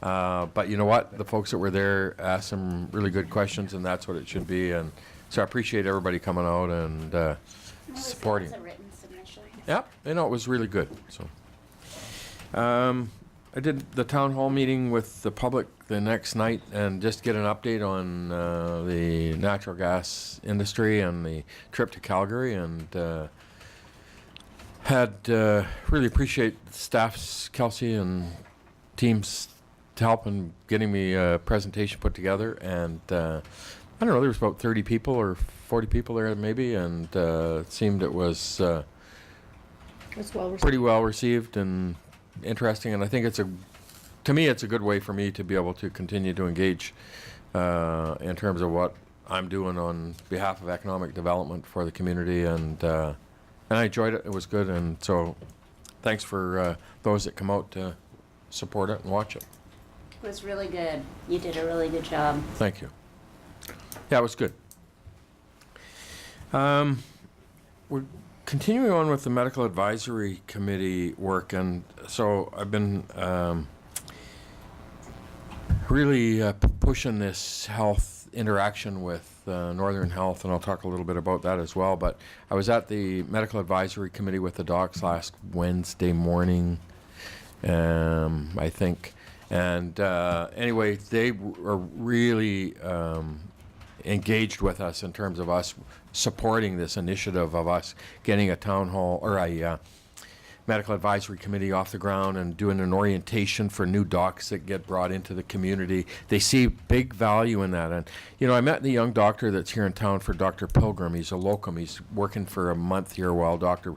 Pilgrim was away on holidays. A young guy from Fredericton, just finished his residency. He's looking for a place to practice. So I took him out for dinner a week ago Sunday and met with him and his friend, and it was amazing to me how what a big deal that was for him in terms of how excited he was that the mayor would take the time to meet with him and spend the time with him, and so I think I've underestimated or undervalued that importance of having that role of the mayor welcoming these people into our community. And they really have talked about how important that is and for them, and he really felt welcome, and it really was a big deal for him. So I think, to me, we got to get this medical advisory committee moving and get this orientation. It's almost like a welcome wagon approach to the new physicians that are getting brought into our community, to give them the opportunity at seeing the whole community and having somebody take them to the arts community and somebody take them to the Calvin Crook Center and the arenas and the snow and the ski hill and the cross-country skiing and the facilities and the education and all of that. It's really important, and the docs at the Medical Advisory Committee really stressed that to me, that if we could do that one thing, it would be a big deal. The other thing, I don't know if anybody's been through the hospital, but the South Peace mayors, but we've been meeting together for the last 5 or 6 months, and we arranged a tour of the hospital, and we went down into the old, I think they call it the nunnery or something, and it's a place where the locums, when they come, this young guy stayed there, and so he's down in their rooms, very small, with beds and a little kitchenette that's about the size of that desk, and they got one bathroom that they share, and it's co-ed for the nurses, the residents that are there. So it really stressed to me the importance of how we've really got to do the focus on this hospital and get that done, as well as find a way to develop some housing model for these locums and these resident physicians and all that. So anyway, it was really good. It was really beneficial. You know, you talk about some of the things that you do, and meeting with that young doc was a really good thing to do, and really, to me, stresses how important it is for me to be more proactive in that. So I've been, I've kept counsel, I've been meeting with the Deputy Minister of Health and the Minister of Finance and Mike Bernier, Minister Bernier, on our hospital, and trying to continue to get that hospital project, that renovation project, underway, and so I've been meeting with the South Peace mayors. We've now are arranging a meeting in Victoria with the Minister of Health now on the hospital, and so we're really hoping that we can, and all of the South Peace mayors, so Tumbler Ridge, Chetwynd, Pooskoopi, as well as the electoral area directors are all on side with it, very supportive of it. So we're going to go down as a group to meet with the Minister of Health and talk to him about how important this hospital project is for the whole region, and see if we can ensure that we get it on the radar screen this year for the funding. Mike's also been working it down from Victoria, and so we've been arranging this meeting, and hopefully in early May we're going to have a meeting with the Minister of Health on it. And we'll also meet with the Premier's office at the same time. I'm going to arrange to get in there and ensure that we get this project as much focus, as much attention as we can to get it approved. We've also been working on this process with the regional guys on a resident physician program. And so these docs, when they're in their education component the last year or 2 years, they go into their resident position. And so they go out and work in a small practice, they work in an emergency center, they do different 6-week stints in different locations to get the training, and they're mentored, they're supported by the physicians in that area or that community to take on that training for them, and it's a 2-year process. And there were 2 seats that were here in Dawson Creek that were resident seats, and they got moved and coordinated in Fort St. John under the Division of Family Practice up there. And so we get these residents here for 6-week stints. But to me, I think our long-term ability of recruiting physicians into our community is in a big way is affected by the resident physicians. These young guys that come in and gals that come into our community and work here give us the opportunity at working in our community for a year, and then hopefully they stick then when they're here. So I'm working with the South Peace mayors on that, and we're going to do a bunch of work on that in terms of trying to find a way. It's about $125,000 a year to fund and sponsor a resident physician program, but it's a benefit to the whole region. And so we've been talking about that within the South Peace mayors group and electoral areas through the regional district. The last couple of years, the Division of Family Practice in Fort St. John has received $100,000 from the Peace River Regional Hospital District because they have a funding envelope through the Peace River Regional District for that, and so they've been able to leverage that money, and I see that as an opportunity for us as well, and we just got to do some work on it in terms of with UBC and with the college and with the local physicians and all that. But to me, it's a real benefit for us in the long term in terms of attracting physicians into our community. And so I had a meeting with Northern Health last week. I met with, had a conference call with Kathy Ulrich, the CEO of Northern Health, along with Angela DeSmit, the Chief Operating Officer for our region, and Dr. Ronald Chapman, who's the VP of Medicine for Northern Health, and talked about exactly some of these initiatives we're working with. And they're very supportive of the things we're doing in terms of they see the benefits of us, and they're going to come up and meet with us, and the physician recruitment position is going to come up and meet with us as well to ensure that we're in step and in sync with them in terms of their initiatives that they're working on to recruit physicians into our community. Does anybody have any questions about that? I'm excited. Okay, I got one. Oh, go ahead. You looked like you needed a question. No, I'm good, but I'm good to have a question too. I was just wondering, how many operating rooms does our hospital have now? Does anybody know that? There's a single operating room. There's still a single one? And so the surgeries are all booked through that process, but they have an allotment of time for the nurses as well as the anesthesiologists and all of that stuff. And so what happened last fall, they were running into trouble because they were short of nursing, and so they were having trouble booking surgeries as a result of that. And then the other piece that comes into ours as well has been the availability of emergency and ALC patients were booking up the rooms, and so they didn't have any inpatient rooms. If somebody did have surgery, they didn't have any place to put them. So, Yeah, because it was identified a few years ago that we needed 2 operating theaters. This whole plan that they have for the hospital, it's a business, a functional plan in terms of the hospital, and it talks about what services are you going to provide, and then you determine the amount of renovations that are going to be required for the hospital then are built around that plan for the services. So the long-term plan for our hospital has, I think it's about 75 beds, but about 30 or 35 of them are the psychiatric unit, because that's the regional center for the psychiatric center is at our hospital. And so then the inpatient beds, the long-term needs are about 44, 45, I think. And so what the plan is, in a staged approach, they'll build a new wing with new inpatient beds. And then the old wing, once it's built, then they would demolish the old wing of that inpatient unit, and then they would then take the second phase and build the additional services that are required. It's a very cool plan in terms of how they've got it outlined. We just got to get it onto the radar screen of the capital plan for the provincial government, and so I think it's such an important bit of work that we need to ensure we do.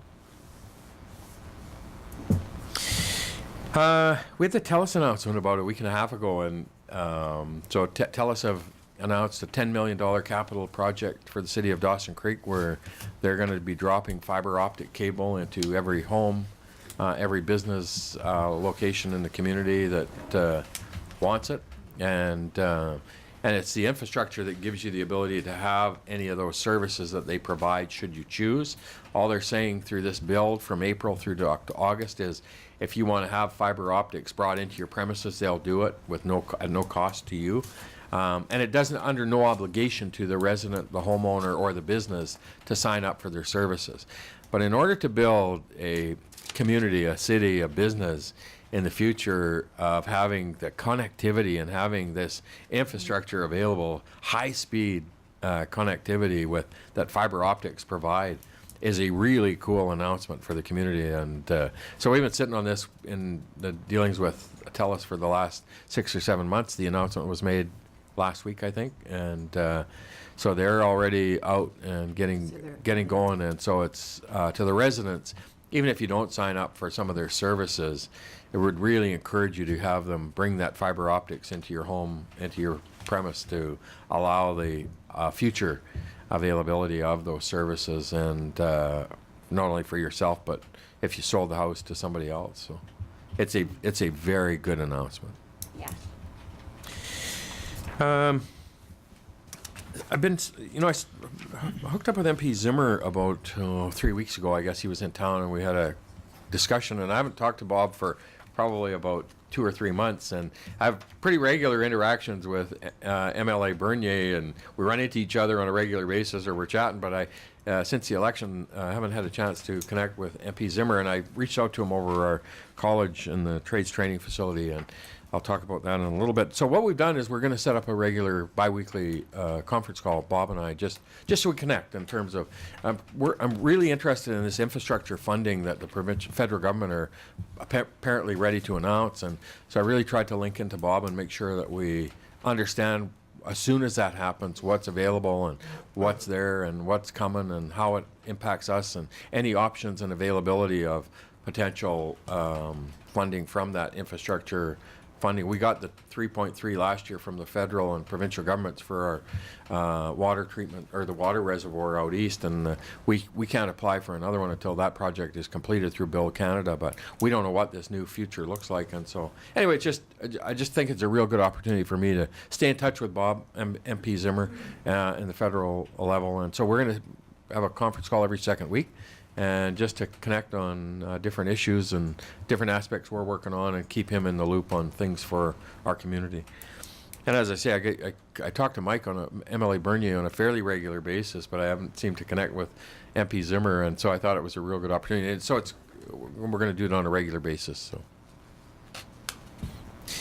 and the last one is the college has been working on a trip to Ottawa on our trades training facility, and they asked me about 2 or 3 months ago after the election if I would be willing to go to Ottawa with them, because it changes the requirements of who has to attend a meeting with the federal government if they have an elected official there. And so if it was just the college going with Brian Kutlamaki, the president, and the board, they don't draw the same level of elected officials in Ottawa as the mayor does. And so they asked if I would go with them.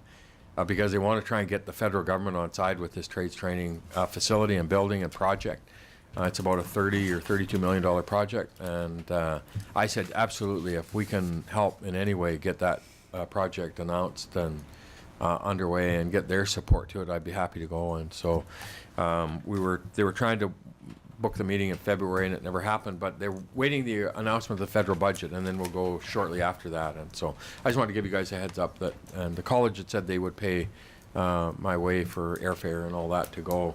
And if it works out, I've talked to Bob about it, that I want to absolutely make sure that I reach out to any of those other things that we're going. I think about the federal agriculture for our South Peace grain cleaning and all those different initiatives through the ag that Bob's connected to that might be a benefit for us to reach out to when we're there as well. So anyway, that trades training facility is really important, and I want to do what we can to help support the provincial government's done it, their stuff. Industry have supported, and they've been dumping money into the potential project, and so this is an opportunity to get the federal government into it as well. Any questions on that? Just go get that trade center for us. We had two items that come under councillor business, and the first was Councillor Parslow had a request for signage at the Calvin Crook Centre for the Arts. So, Councillor Parslow, did you want to bring that?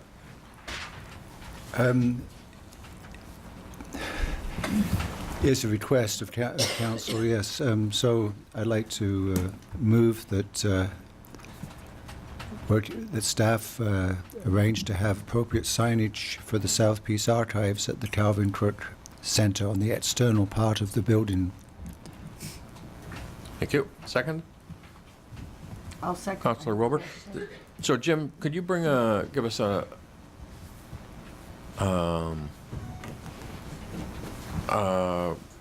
idea in terms of the impacts to that for any concerns about or issues or aspects we should be aware of for that facility and building and all that? So at the moment, you have 3 signs on that building. One is the master sign that identifies it as the Calvin Crook Centre for the Arts. There's another sign that identifies that it is the site of the Kiwanis Performing Arts Centre. And then there is a sign identifying the Kiwanis Performing Arts Centre daycare. But you have about 45 different user groups in that building. And leaving aside issue, we could probably find a way around issues on the heritage character to put up signs for them all. But I don't know if that's your vision, that facade is a billboard for everyone who uses the facility. So that'd be a concern, because I don't know how you could say yes to the archives and no to the karate club. For instance, I don't know what separates the two of them. Secondly, the issue with any of the signage is that it might draw somebody in. So if you had karate club signage, you would draw patrons in asking to join the karate club. But of course, 95% of the time, there's no representative from the karate club in the building. And so I don't know what the point of drawing them in would be. Similarly, the archives is not open very often. And I don't know what the point would be of bringing customers in for the archives when the archives isn't set up to receive customers. So I would be concerned about that. This is the 3rd home you have provided for the archives.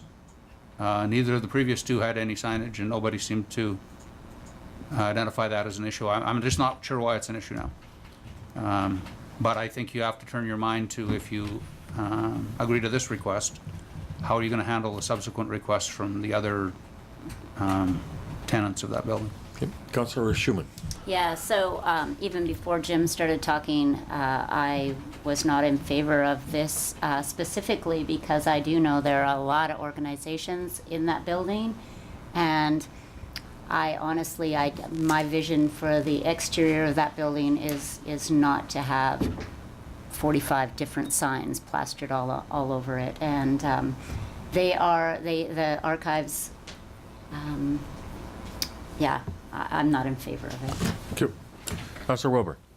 I was just going to, I actually second the motion for discussion, but my concern also was that the building becomes a fence organization of tons of signs. But my other thing through you to staff was, I believe the daycare paid for their own sign, didn't they? And like that all came through KPAC. That wasn't something that we paid for to have on the building. They paid for it themselves. did No, they not? actually, and you didn't pay for the signage identifying Kiwanis Performing Arts Center as the central tenant? Yeah, That was part of the lease agreement with Kiwanis Performing Arts Center, those two signs.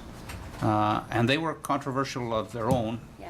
at the Yeah. time, and as you Yeah. know, then there was a request to have prominent signage outside regarding Mr. Leadcott, and then, so your compromise on that was modest signage inside the building.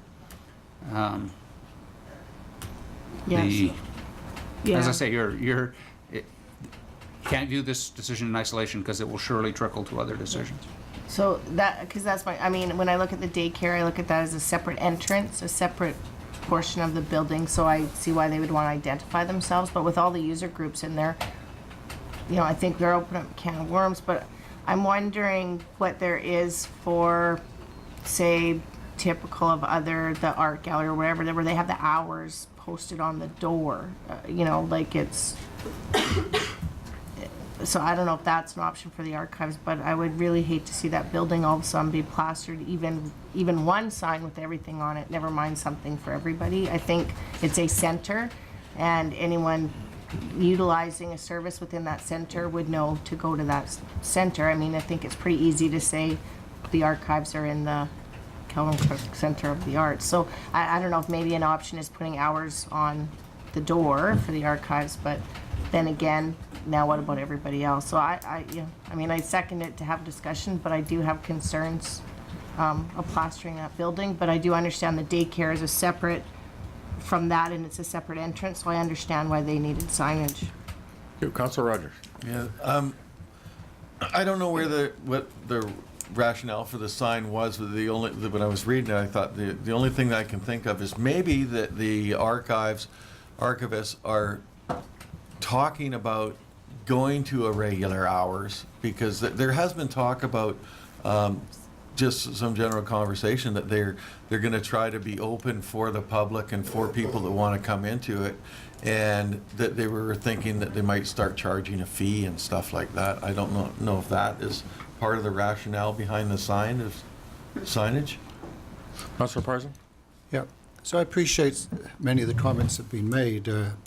One sort is, in the view of the South East Historical Society, which receives a fee for service, that they're providing a city service in the form of archives, and that how would anybody know that the archives are located in the cultural centre? There's no indication where it is in the community.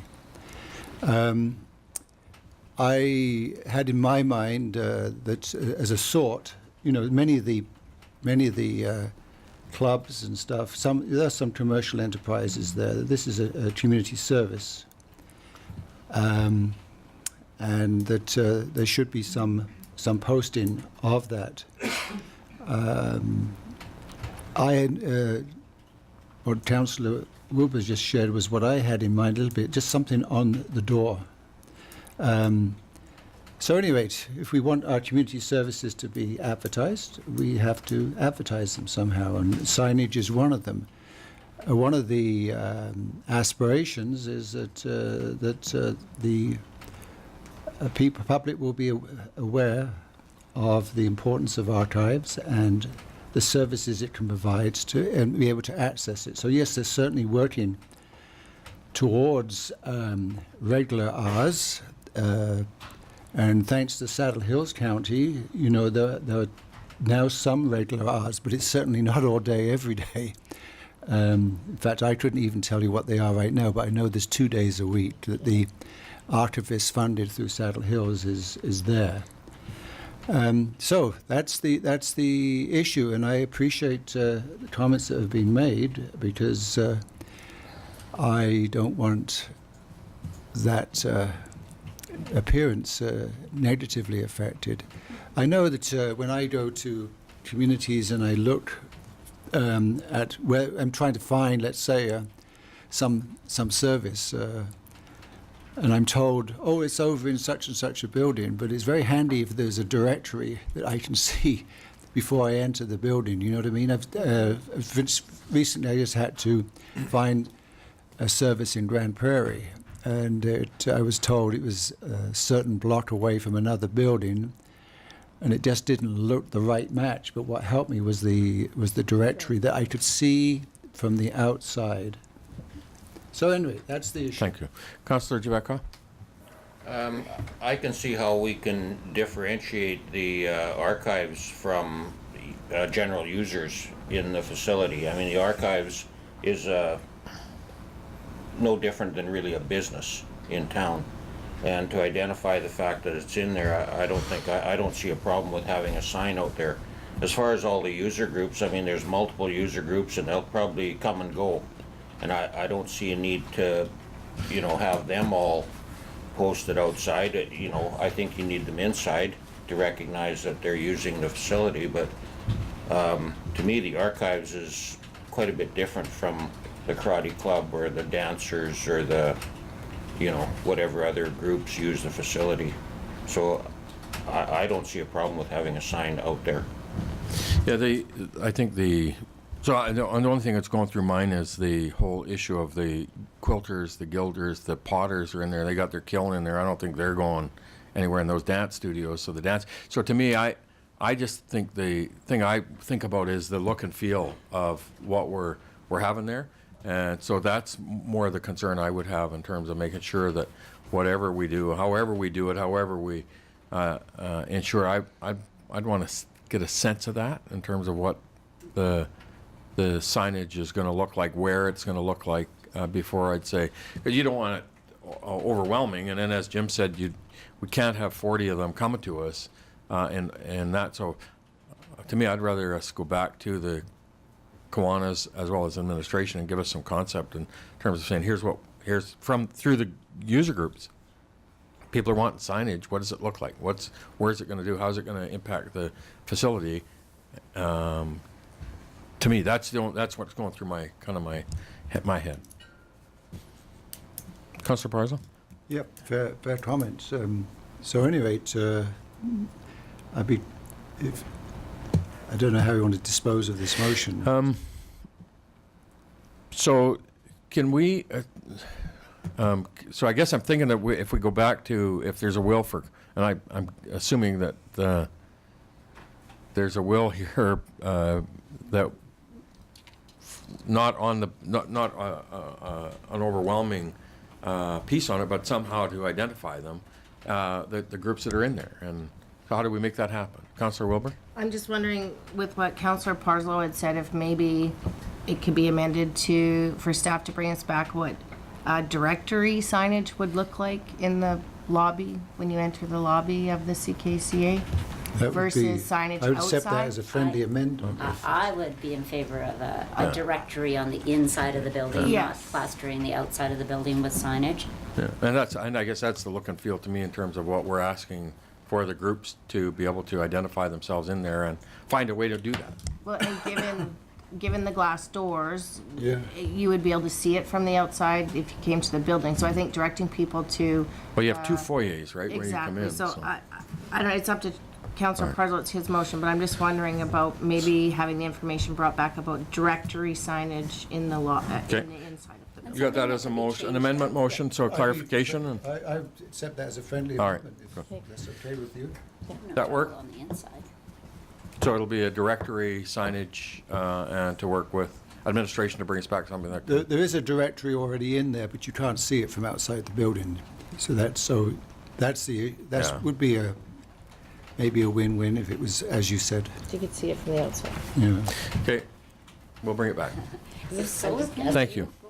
All those in favor? Opposed? And you had a second one?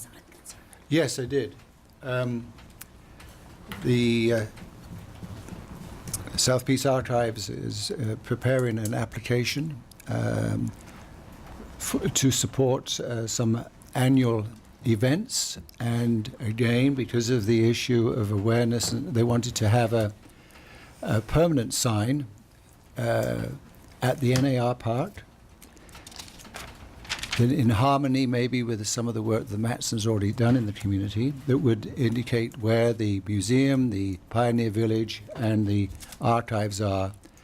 And before they put that in their application, I said that it would be adequate and also wise to have support of council in principle.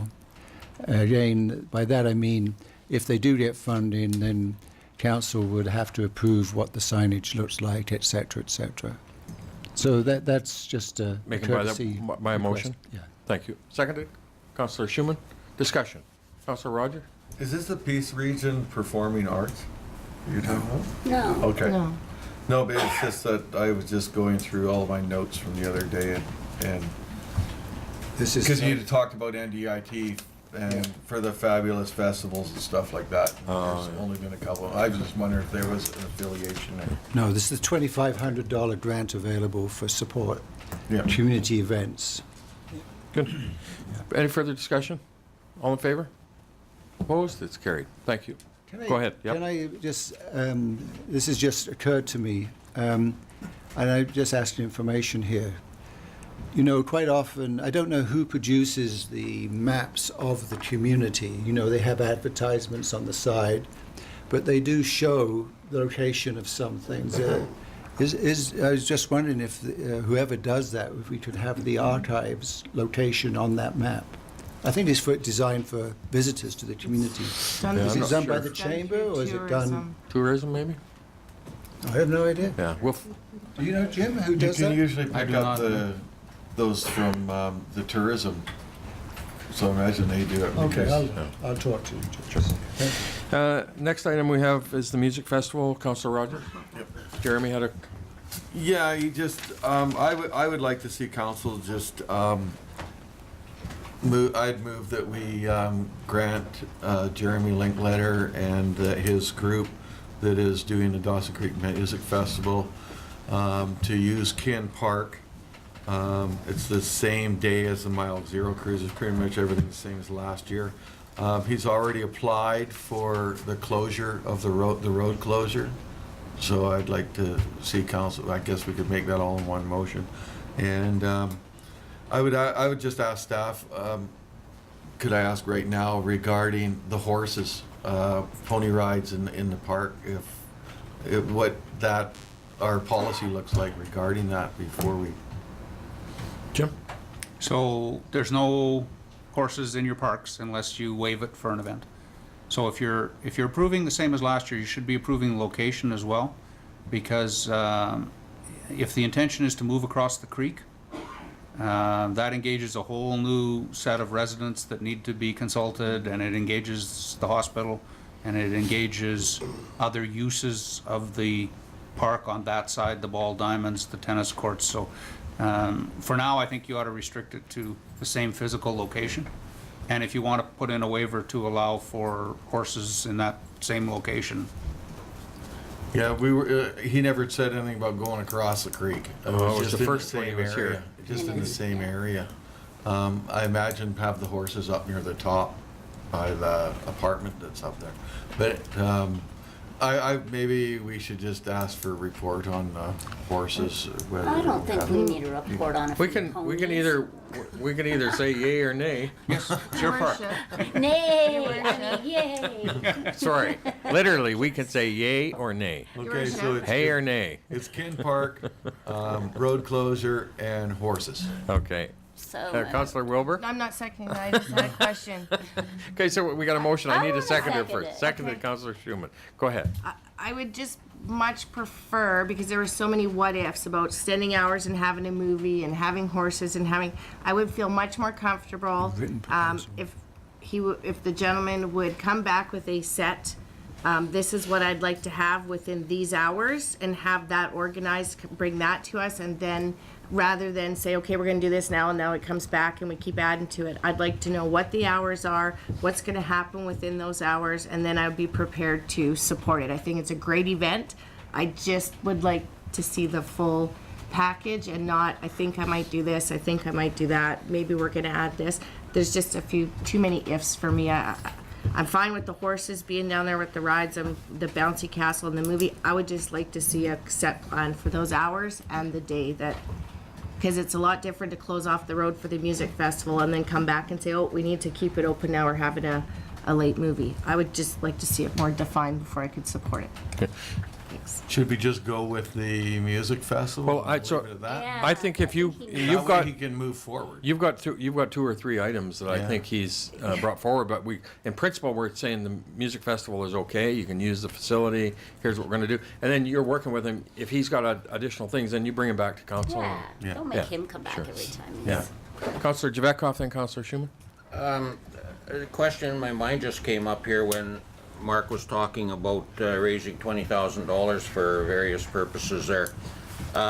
This appears to me that it's really a private enterprise. So then it doesn't, there is no scrutiny available from the public. When you form a nonprofit society, you are actually an entity and you need that to get a bank account. Unless you're just gonna get a personal bank account, which then is a private enterprise. So it puts a whole different flavor on the event to me. So that's just a question. Well, and that's what we've been, and Mark's been working with Jeremy, is understanding this, if you need to have that structure in place for a nonprofit, because when you start to move the needle for that stuff, now all of a sudden you are leveraging public assets, public services that we're providing for a profit organization, and that's where the nervousness started to appear, I think. Yeah. I've had some experience with nonprofit societies, and they're not difficult. Yeah. Within a couple of weeks, you can have a society, That's right. Started up. And there's not much cost to it. Like, Yeah. I think it's about $100 if you do it all yourself. But if you don't have that, when you go to a bank to start a bank account, you can't just say it's Joe Blow Society, because you have to be registered. They want to see the registration.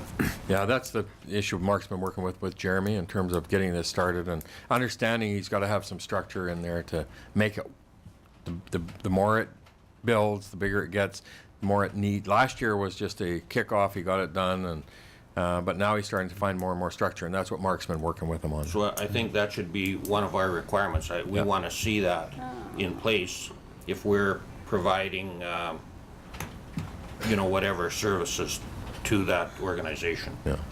I think it's to his benefit if he does it, right? Well, Absolutely. and to ours. I Yeah. mean, And to if us, we're sponsoring a private business, then it's a whole different story. Yeah. Councillor Schumann and then Councillor Parsons. I'm good. Councillor Parsons? Yes, I will be voting against the motion in light of some of the comments that Councillor Wilbur has made and comments staff has made. Right now it's too open-ended. It makes me feel that we need to have a more structured report that we can vote on. Okay. Yeah, I was just thinking, well, last year, it was kind of a cowboy show. Like, it was, let's do this, and council did say, okay, let's see how it goes. And then this year, from what I'm hearing from members of council, some of them, that they would like to see more structure in place. We do have to keep in mind that it is a benefit for the citizens, and I'm a little bit concerned about accountability at the end of the day. Like, where is the money going? Like, if you're telling me you're raising this money, I'd like to make sure I could see where it went. And I have been told that that they're working towards that, or there is a plan of that. So I guess what the question would be is, do we support the music festival as it is right now, or are we going to start putting a whole bunch of stipulations to it? Because I'm thinking, you got a bunch of volunteers that want to do something for the community, and now we got council throwing roadblocks in their way, saying, okay, well, we want you to have this paperwork and this in place. He's done everything except for Help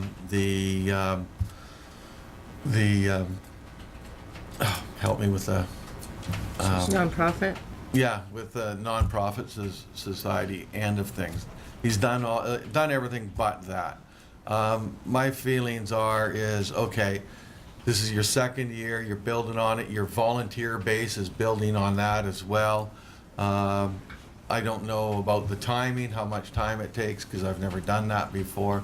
Mr. Jvetkov seems to think it takes about a month and it's all done, but I would just like to give him, either we have a yes or a no today, so he can move forward with that. But if council wants to see a bunch of other information and stuff like that, I guess that's what we'll do. Councillor Wilmer? I have no problem supporting the music festival as the music festival as was. My concern comes from, now we're gonna add ponies, we're gonna add a movie thing at the end. So I want to know, are these your timelines from this time? It works very well with the car show. It was very well received in the community. I totally, commend the volunteers that come forward. They're looking after criminal record checks. They're looking after their insurance. I think he's done a lot. I'm just concerned that if we say yes, then then he may be thinking we're saying yes, and he can just grow it as he sees fit for that day. And I would just like to know it's going to start at this time, it's going to end at this time, and these are the basic plans of what's in between. And I really don't think if he puts that together with his volunteers and brings it back next council meeting, I don't think we've interfered with his time. I have no problem blocking the road. I was happy to help with the water station and get it down there last year. I'd be happy to help do that again this year. I just would like to see a start and an end, because I think if we say yes now, we're giving him a misguided yes that now he can just plan as he goes along up to the date. I think it needs to have a little bit more structure. Okay, thank you.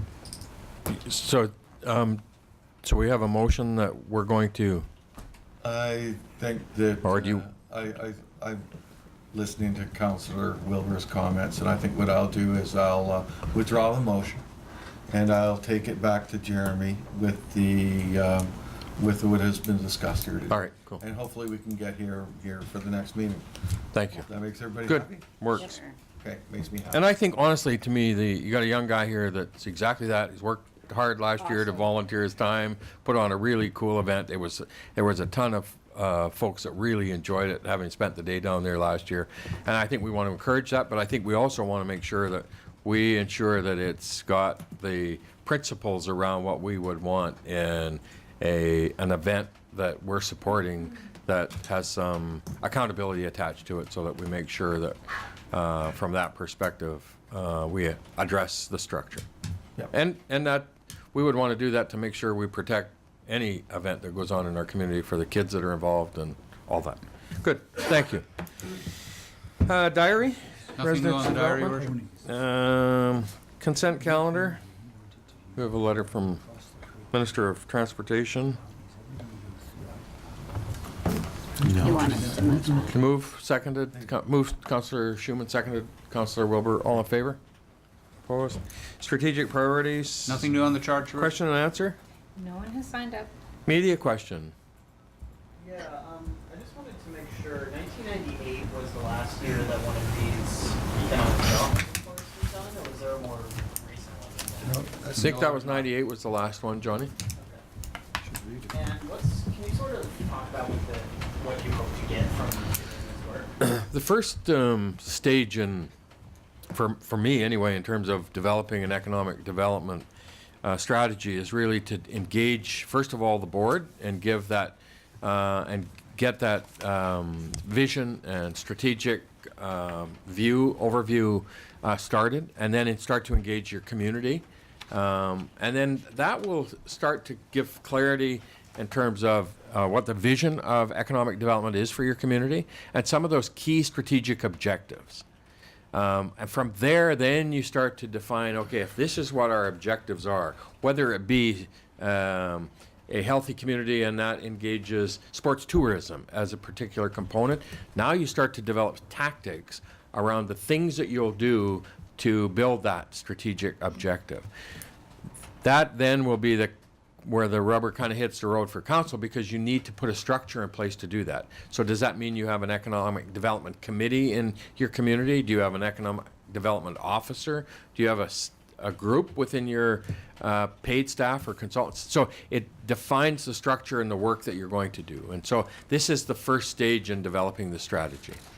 And so if you're a local business, can you just get a sense of like what a really concrete outcome they might see from this planning exercise is? So to me, the sports tourism, I'll use that as an example. So if you say we're going to build a sports tourism, event tourism as a strategic component within our community, so now all of us, so what you're hoping then is you engage your restaurants, your hotels, your downtown businesses, your business community to say, we're going to start to support these events that we're going to start to plan on a regular basis. And the benefits to you are going to be, you're going to have more people coming into your community other than just for agriculture or just for oil and gas.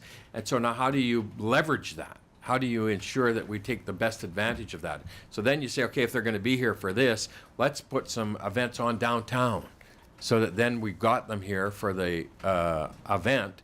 Let's use them while they're here to create other opportunities. So that's kind of how you can engage the business community within it then. And it builds your restaurants, it builds your hotels, it builds the sporting goods stores, it builds the retail sector. So. Can you remind me why this is happening now?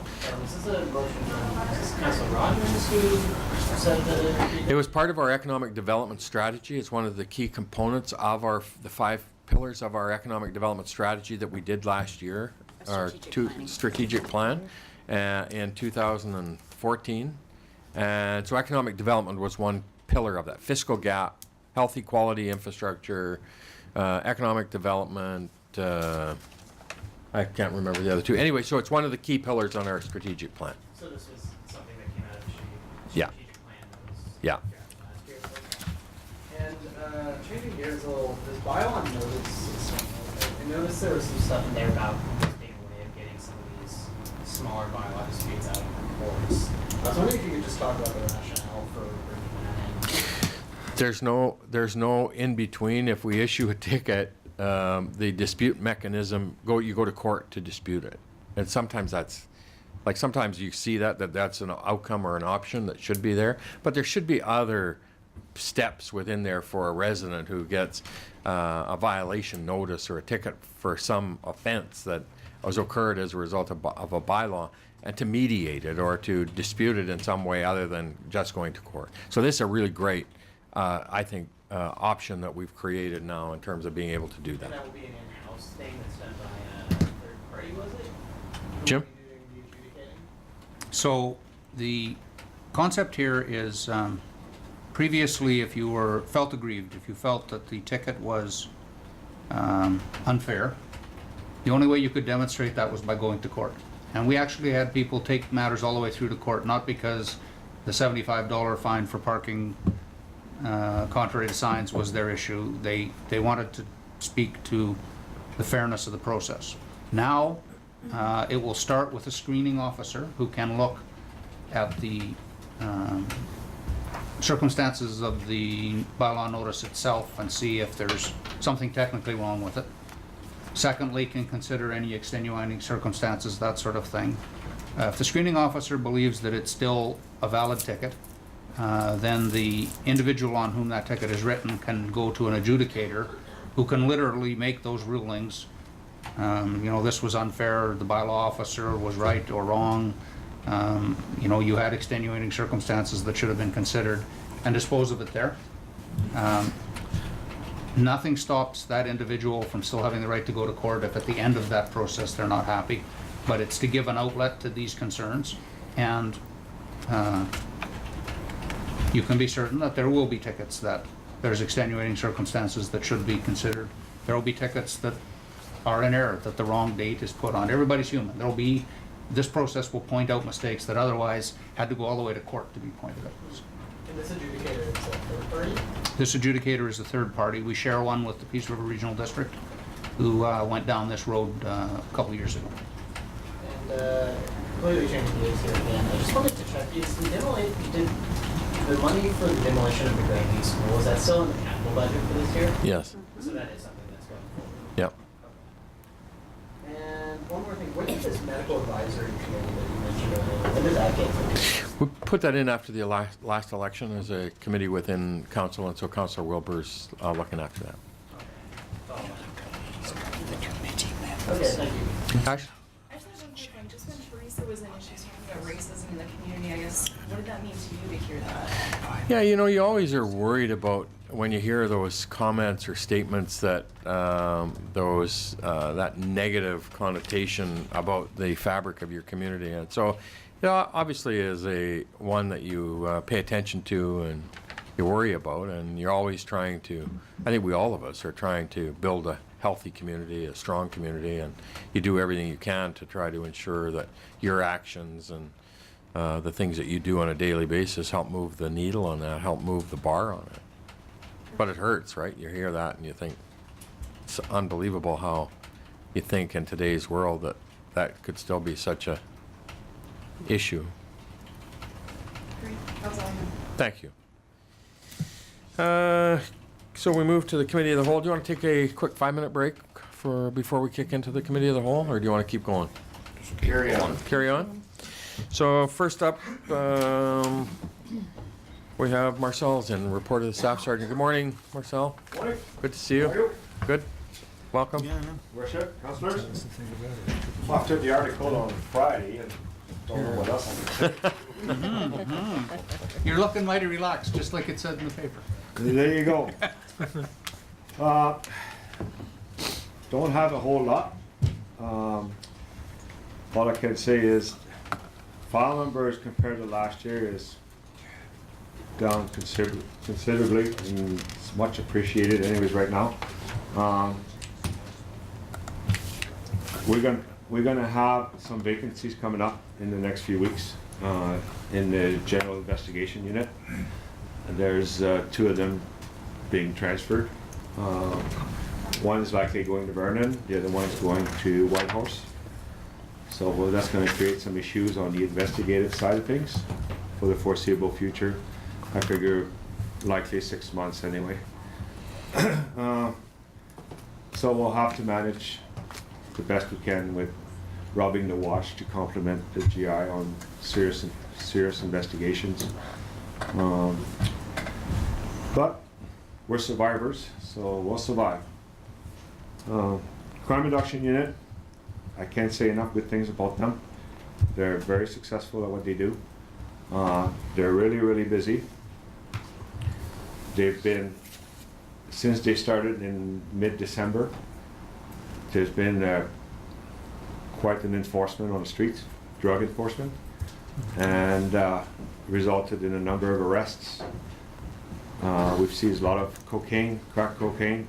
Now fentanyl is coming up. We see more and more of it, which causes concern for us.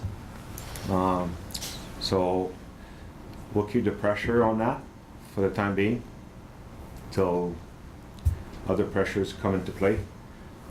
And we'll see where that goes. But right now we're trying to keep a lid on things, and we're quite successful at it. So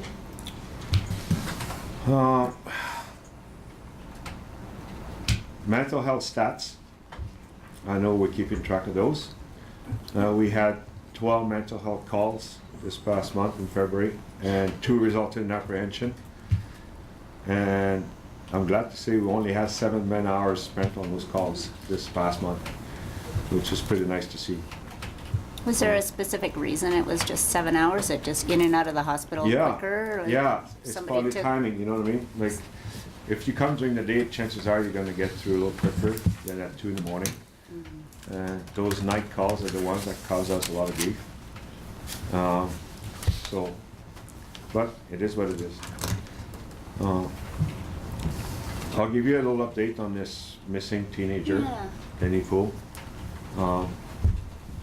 This disappearance it's still quite an active investigation right now. We've been working on this right through the weekend, since last week, right through the weekend. I was able to get our helicopter come from Kamloops. So they were here on Saturday surveying an area where he was last seen, and we came up negative for that. Then we got search and rescue doing a whole day search on Sunday. And it's the same thing, we came up negative, but at least we can eliminate areas, so we don't really have to go back there again. So we're still following leads. Over the weekend, we've had leads like from Valley View to Kamloops to Moberly. We had one in Fort St. John that turned out to be false. We found the kid, and it wasn't him, it was a different person. But it's just to say that we take everything serious and every lead is being followed. So we're gonna have a member from Prince George North District come up this week to do a file review as to where we've done, where we're at, and where we intend to go. So we have a fresh set of eyes coming in from the outside. Usually it's helpful because they'll give us other avenues to focus on that we may be missing. We just want to make sure we're doing the best job we can to find this person, right? So it's going to happen this week. But we're on top of this like every day, all day. Hopefully till we find them. That's what we want to do, right? So I can't emphasize enough that if anybody has any information that they may or may not be associated to it, but it was suspicious enough for them to bring the question to their mind saying, no, I'm not sure, please call us. Like, we'll follow up on it and take it from you and decide whether or not it's something that's got merit, you know what I mean? So, but we're concerned and we want to find this person, right? So. Are there bad guys involved? Is it like, so the only thing I know about it is like the stuff that was on Facebook. So Mhm. you see all these different things floating around on Facebook. So are there bad guys involved? No, No? we don't believe so. Okay. No, we don't believe foul play is involved at this time. He is just missing. Yeah, until we can prove otherwise, we're looking for a missing person. And I can reassure you that the public is not at risk as far as we can tell. No, I wasn't worried about that. Okay. Just worried about him. Yeah. Thanks, Marcel. Anything else? Any questions? Anything? You had that serious child pornography case that was Yeah. consuming tons of time. And We're still working on that. is it? Yeah, we're still working on that. It's not done by a long shot. Yeah. It's just the Integrated Child Exploitation Unit is still investigate their side of things. And it's basically moving forward. It just takes time. It's the court process, right? So. The other one, it was just past a year, I think, from I saw a note posted, and it was the lady that was fatally injured as a pedestrian on 8th Street on about 105th or 106th, that hit and run. And I just wondered if is that... It's still open. It's just, there's no information coming in right now that can further that investigation. No. Nobody's talking. That's frustrating. So, but it's still an active investigation. It's being reviewed every so often. And now we're going to have new members likely coming to the GI unit. So I'm going to task them to review it from a new perspective, somebody just coming into it, to see if we may have missed something, or they can provide new expertise so we can move forward on this one. Yeah, I think always, for all of us, if we can do anything to help continue to keep that moving forward in terms of anybody that may have remembered something or thought they think of an event or something that might have been impacted, to make sure to call the RCMP. Yeah. It's very frustrating. You want to solve it, not just for the community, but for the family For the mostly. family, And yeah. you just can't quite get there. It's just very frustrating. Thank you, Marcel. You're Thank you. welcome. Next up, we have the fire chief. I see our deputies in the house. Good morning, Bob. Good morning.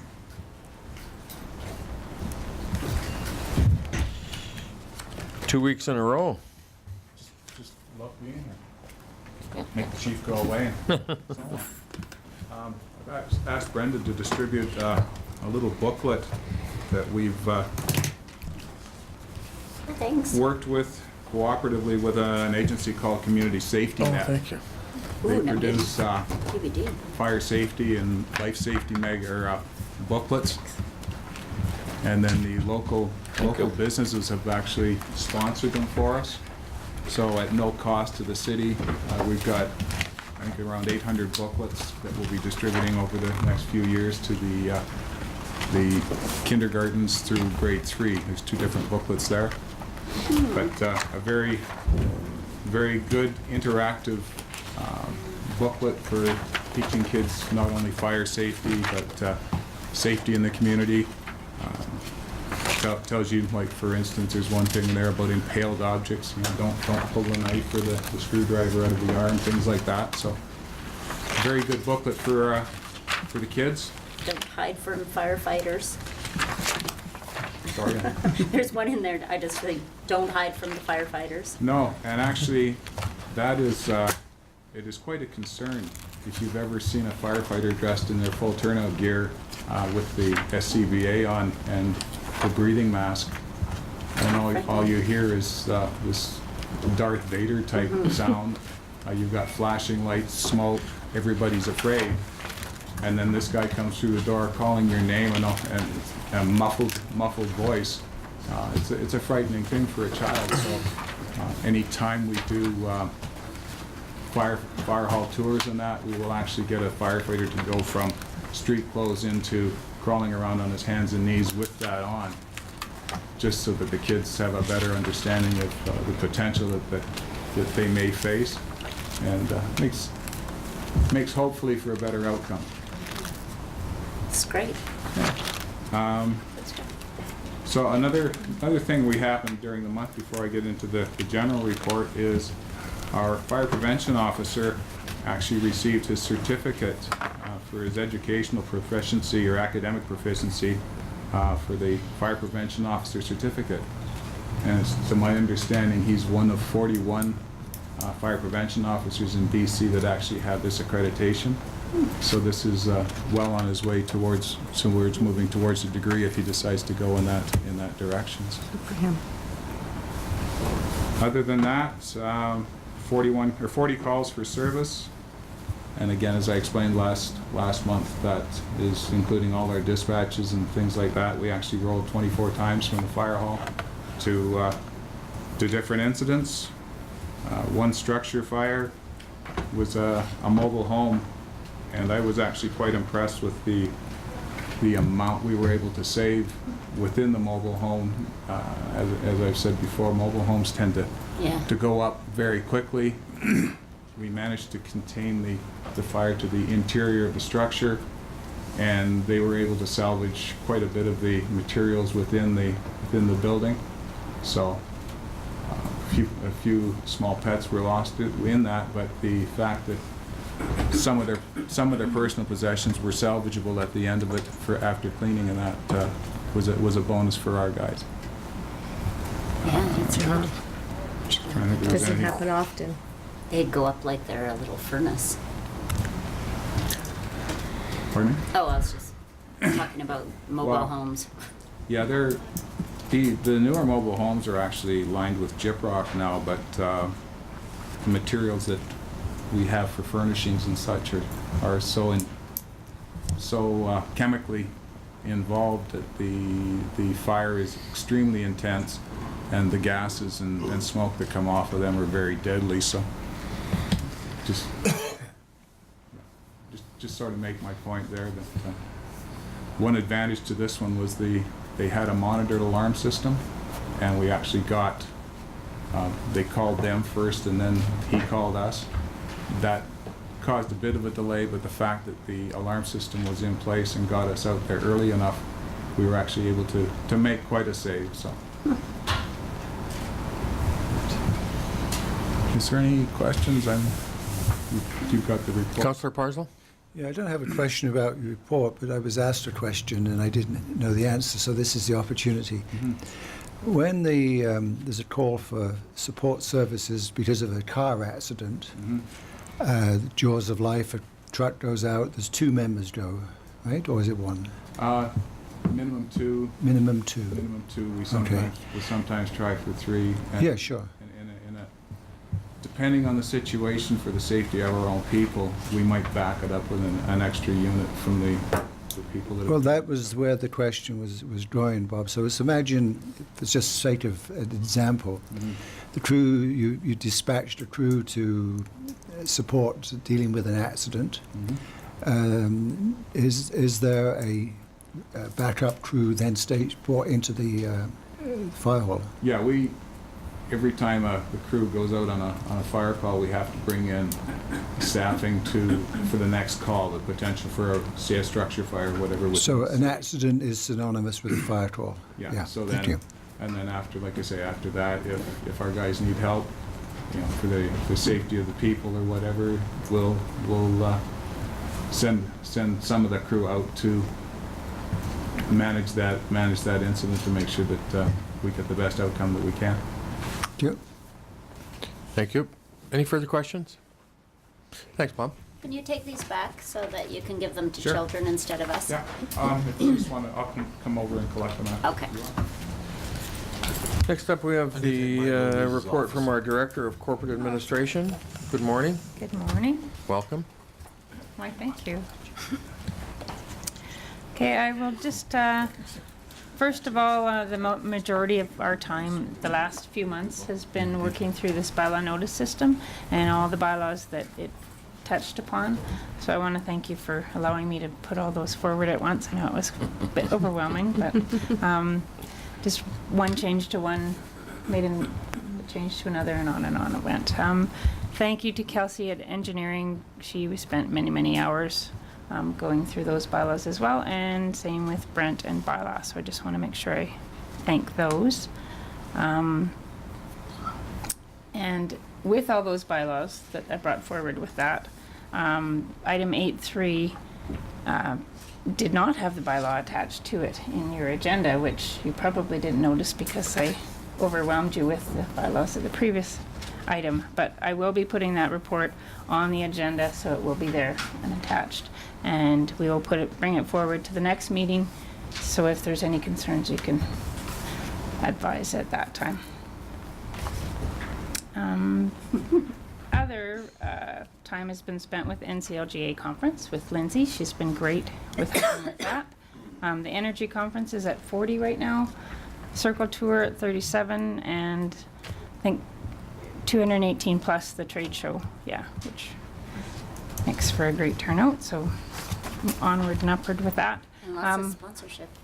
Oh yeah, the sponsorship, we've met our goal, so that's And it's amazing still coming as in. well. Next item, business licensing.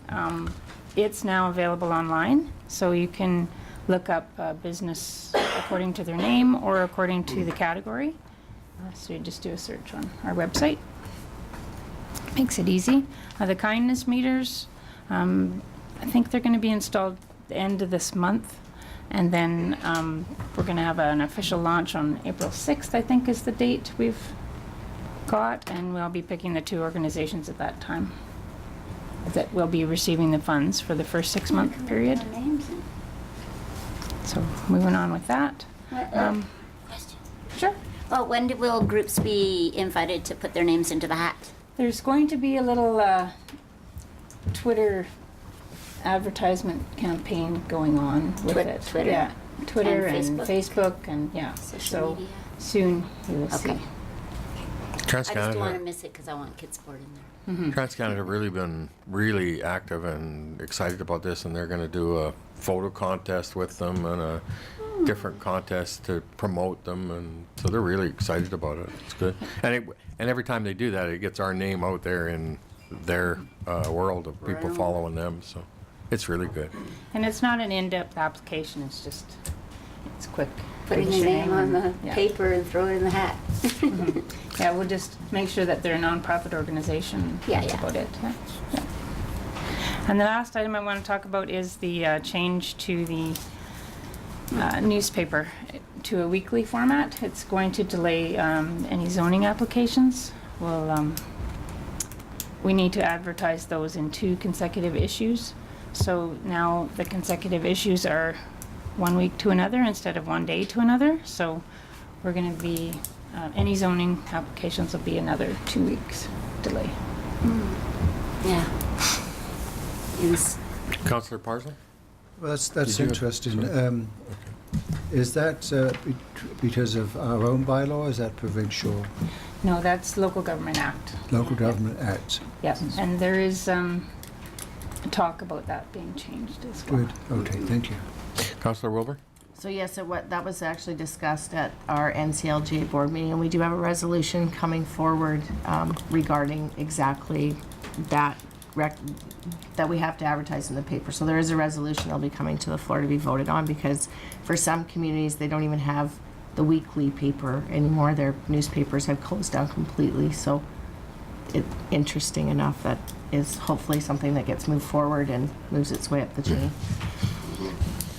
I just have one other Yep, go ahead. thing. I know I had kind of touched base with Brenda on it before, but with the business licensing and being able to view it online, and I was wondering if that, how hard it is that if the small town love businesses are on that list, that we could put a little heart next to their name, just as another promotion of our local entrepreneurs.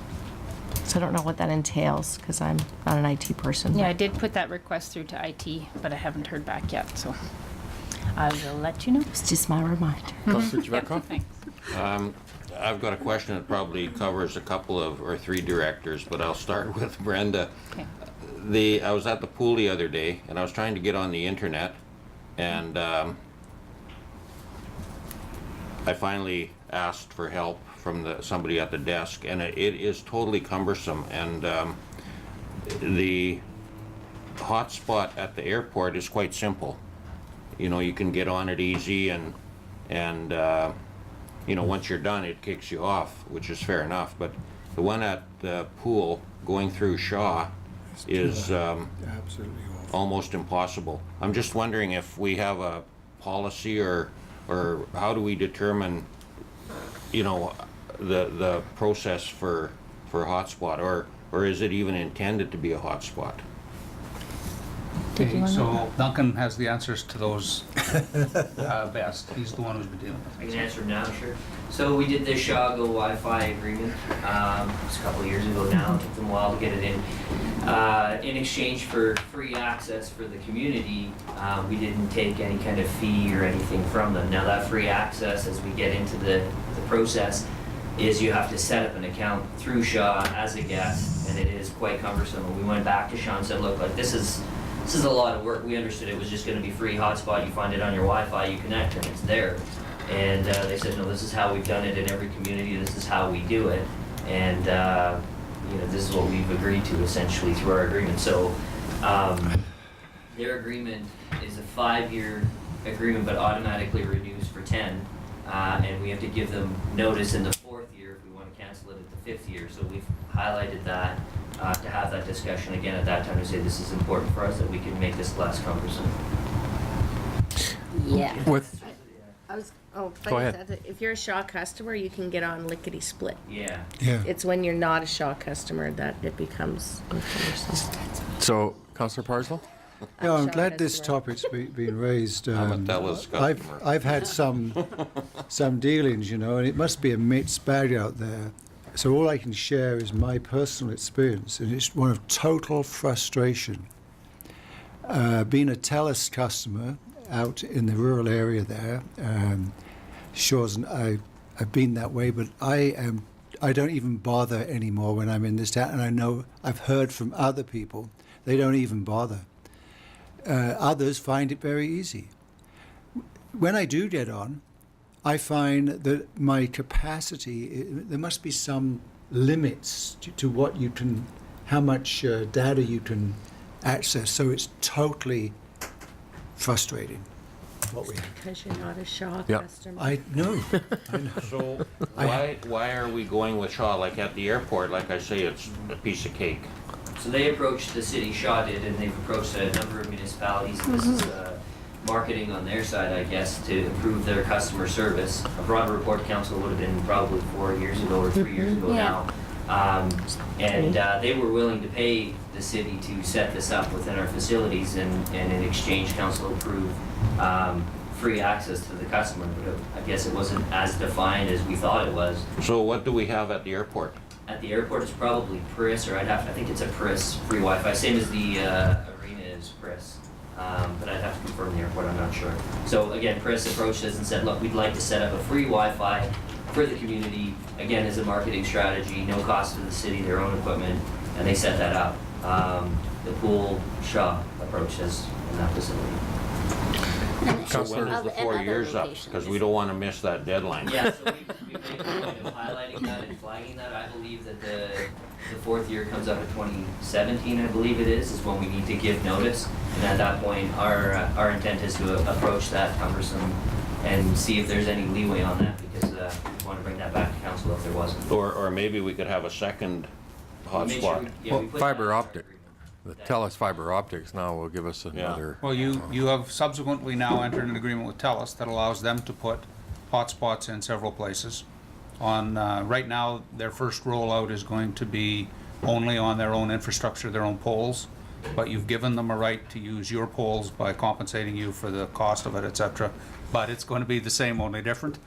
For the TELUS ones, you're going to have to be a TELUS customer, or else you're going to have to sign up in the same way you have to for Shaw. None of these folks are willing to just be, well, I shouldn't say that. Priss is. Priss is, yeah. But none of the folks with the wherewithal to make these widely available throughout the community are willing to do it free for somebody else's customers. You know, they're putting barriers in the way. Well, if we have TELUS, then I'm covered anyway. As long as otherwise we're a hot spot. We're a hot spot. Councillor Rogers? I'm not. Well, I was just gonna talk, since how we're all out of order here anyway, so I'm just gonna Well, carry on. so I want to get through Brenda if I can, now that we've got this, and then Brenda's report, and then we'll move. Are you for Brenda's? No, All right. this is gonna be with, regarding TELUS. When they were here, I asked them about, the question was asked to me, is there any hotspots? Like, do we have our downtown, is it wireless? Is our tourist information, is it wireless? That's So when the Shaw. tourists come in, I believe it is. Shaw. Yeah, but is the whole downtown as well? No, there's a couple of hotspots. Yeah. Couple hotspots. The Okay, chamber has but their own. with the comment that was made, like, TELUS had said, hopefully I get this right, that when they're going through their development, if the city had any infrastructure that they wanted to add to it, like hotspots for your downtown and stuff like that, they would like to see that as they go through their development of when they start installing stuff. So I just thought I'd throw that out there so that everybody knows. Yeah. Okay, thank you, Brenda. Anything further for Brenda on her report? Thank you. Thanks, Brenda. Thanks, Brenda. Report from the Chief Financial Officer. Good morning. Good morning. Just a Welcome. just a note, our report does say January and it should say February. I just wanted to bring that to your attention. So what's happening in our department is the 5-year plan is currently being prepared and will be presented to council here at the next budget meeting, which is April 18th. The second public consultation in session will be held April 26th at the Calvin Crook Center at 7 p.m. We've been busy downstairs this past week with audit, so they actually walked out the door at 4:30. We won't be completed with audit, so we're targeting around April 15th for that. On the potable water reservoir, the expenditures to date are $179,431, and Kevin probably can or not Kevin, but Sean can touch base on that with you. I apologize for not being in attendance at Monday's meeting last week. I too was hit with this horrible flu bug that seems to be hitting the community. So I understand. I actually went online and watched the council meeting, and it was really good. So our quarterly reporting is about complete for this quarter, and we'd like to wish a belated happy birthday to Selma, who celebrated her birthday in February. Thank you, John. That's about it. Any questions? Yep, plugging along on a budget and all the other things. Happy to see the audit's finished, so good. Thank you. 15.5, we have the report from our Director of Infrastructure. Good morning. Morning, Your Worship. Council. Welcome. How's everybody today? Great. So I just wanted to talk quickly this morning about our Public Works Department and their transition between spring and winter and spring and winter. And today it's obviously winter again. Spring. So, is it? Anyways, we did have sweepers out last week and a couple weeks prior to that, and we will start to be cleaning up rock and doing spring cleanup for damage and such that has taken place over the winter months. Also patching potholes, steaming culverts, steaming catch basins, and obviously plowing snow and sanding when required at this time. Replacing driveways. It's one of those transition back and forth things all for probably the next 4 weeks, I'm sure. I will talk quickly about the treated water reservoir. We currently are out to tender. That includes the booster station. That tender closes March 31st. We did a site tour. We had lots of interest at the site tour. It looks like lots of packages have been taken out in regards to the project, so we're very excited about looking at all of those bids as we go through that process. As of this morning in the award to the sewer bursting job, staff will be following up and making sure that Sea Chandler Contracting will be in a position to be able to go as early as possible in regards to that project. In follow-up to Councillor Schumann's comment in regards to Chamberlain, we're also in the process right now of making sure that project is designed and ready for tender upon council's approval as we go through the capital process. So that's all I had actually in regards to our department at this time. I could make one comment in regards to Bear Hole Lake. We were out a few weeks ago. We turned off our release in anticipation of spring. Since that time, the lake has rose a couple of inches. We've actually come up a couple of inches at the Eris Weir during that time frame as well, or to a total of a couple of inches. So everything looks in really good shape. They do have a significant amount of snow in the watershed compared to here. We do expect full recharge in regards to the lake itself and the release. Good. Thanks, Sean. Councillor Javetkov. Can you explain what sewer bursting is? Yeah. Sewer bursting Doesn't sound like a good thing, does it? I was like, what? They want to burst the pipes? We're not blowing up the pipes. It's actually when you take a new pipe and you drag it through the old pipe. And in this particular project, we're actually upsizing that pipe. So you dig a hole on either end, you fuse pipe together, and then you pull it through with a braking tool at the front. It splits open the old pipe, and you drag the new pipe through and into place. Well, that makes perfect sense. In our soil It's a good conditions, thing. It's a good thing. in our soils conditions, that makes sense because we're clay. Yeah. So these pipes will be, actually, if you've worked in the business, you know, some of our older pipes are no longer pipes. Yeah. They're just holes in the ground, the stuff running, because that clay holds its shape. I mean, that's, we used to put clay tile inside of a clay corridor, and then when the clay tile disintegrated, it was all the same anyway. So this is a pipe that's in a tunnel in the clay with sand bedding around it, so there's lots of room to, the new technology allows you to do this pipe bursting without having to excavate. Unless you happen to trap your pipe bursting machine inside and then you've got to excavate. So we're hoping not to have that happen. Thanks, Sean. Thank you. Thank you. 15.6, we have a report from the Director of Community Services. Morning, Duncan. Morning. Welcome.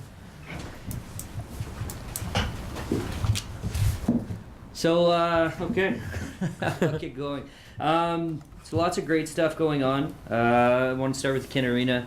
Yesterday we wrapped up our Kin ice season, and we shut the plant off, and we're now in the process of shutting down that facility, taking the ice off. Plant went down yesterday. We'll start shaving the ice as thin as we can. We'll let it melt, and then we'll get the Bobcat in there and remove as large a chunks as we can. And that facility will go through its summer maintenance, and we'll be up and ready again in the fall. Memorial has about 3 weeks remaining based on council's approval of the figure skating request, so same thing will happen there, and then we'll move into the trade show. As far as trees, timely comments on trees, I guess, this year and an update. So we are looking at planting a number of trees in Kin Park this year, close to 100 actually, and we're just working on design right now.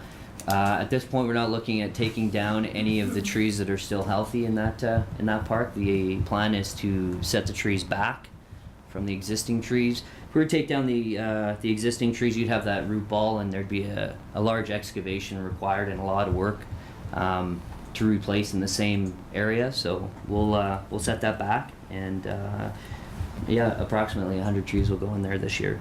We're looking at grants right now, different opportunities, and hopefully we'll be able to find some funding for that.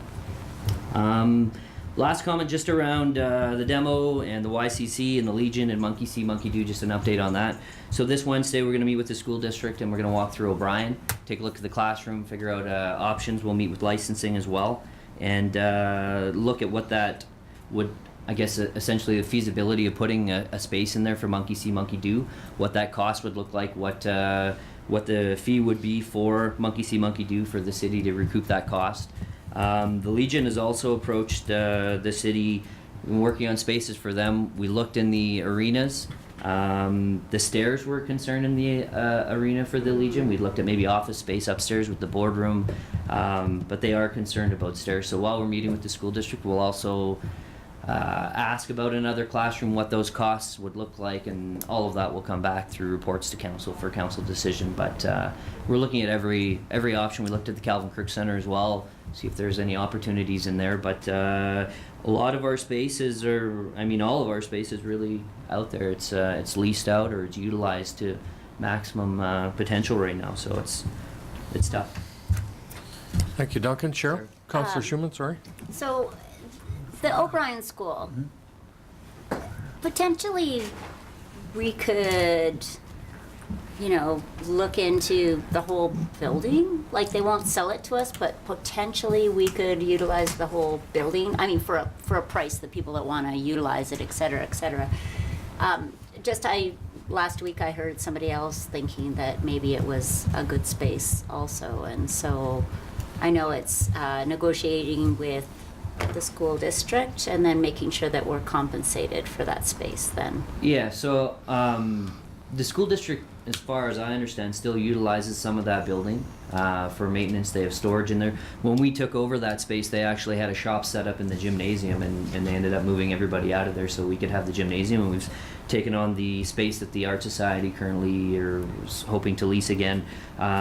We've taken on those spaces as we've gone along. I don't know if we would be able to take over the entire building at this point, based on kind of where council has directed us. We've looked at it at a piece at a time, a classroom at a time. So you have the gymnasium, you have the art space. Now you have Monkey See, Monkey Do potentially. Now you have the Legion, who is also interested. So potentially, though, it's possible. I'll inquire on Wednesday just to have that information in case council decides they want to go that way. To see how much space would be available we if should there were. Be cognizant of the fact, though, that even in this last negotiation, they've only given us 18 months. And they have indicated at the highest levels, the board chair has indicated to the mayor that they are not going to make commitments beyond that time because of their own potential use of that building. So the more uses we bring into that building, the more vulnerable those uses are if the school district decides they need that building. So. Yeah, that's all I have at this point, unless there's any other questions. Thank you, Duncan. Anything further for Duncan? Jim? If nobody has anything further, Duncan, this is not really Duncan, but I guess it is Duncan. A couple of councillors had asked about how the STEAM model portions municipal taxes because of the report that was done. And so we had reached out to them, and we have the following answer. The way STEAM and all other economic impact models work is to measure the share of municipal taxes supported by the event. It comes from two primary sources. To make the math easy, say a restaurant has $1,000 in sales annually and pays, or $100,000 in sales annually and pays $1,000 in property tax, and your event brought $5,000 in revenue to the restaurant, which is 5% of the total. Then your event is seen as supporting $50 of property taxes, which is 5% of the total taxes paid. It's done the same way for hotels and other frontline retail. And the second channel is through wages and salaries. StatsCan figures out the share of wages that are paid towards property tax per municipality. And if the event supported 100,000 in wages and salaries, and Stats Canada says 3% of wages and salaries in Dawson Creek go to property tax, then 3,000 in wages and salaries would go towards property tax in the model. So that's how they figured it out. Thank you. Makes sense. Perfectly reasonable answer. Yes, it is. Thank you.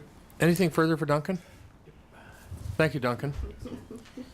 No. Director, report from the I'm on Director of there. Development Services. Good morning, Kevin. Wonderful thing. Oh, I saw that. What do we got? A couple things. What do you do? As you Fatty in the finger. saw earlier in the agenda with the appointment of a building inspector, we've hired Bill Darnbro to be part of the team downstairs, so we're pretty pleased to have him on board.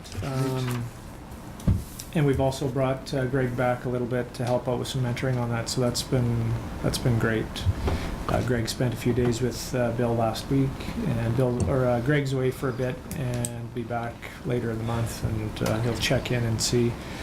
But yeah, no, that's great. It's great to have him on board. So things are a little slower in the building area right now, but we're anticipating things to pick up as the weather improves, and so it's been a good transition that way. Bylaw department, as you saw as well on the agenda, that Brenda put forward all those bylaws, so that's consumed a fair amount of their time. And just to echo what Brenda said, that Kelsey put an incredible amount of time in going through all the bylaws and picking out the changes we needed to make. So a big thanks to her and Brent and Bylaw to putting all that together. It was a big task, and it's nice to get there. So that's great.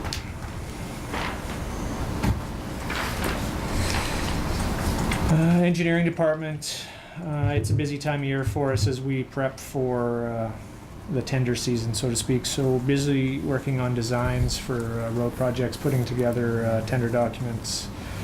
They're assisting with all infrastructure projects, whether it's water, sewer, or roads. So that's busy. Something you'll see in the report as well is Devon put together a proposed temporary road closure policy. Council had directed that. So we've got that in draft, and I'm just going to review it, and then we'll be bringing that forward to council in the near future. So that's just a little more in-depth policy to deal with events like the music festival or others where they're going to be looking at road closures, and just certainly help us assist them in making sure they have everything that they need to pull off whatever event that might be.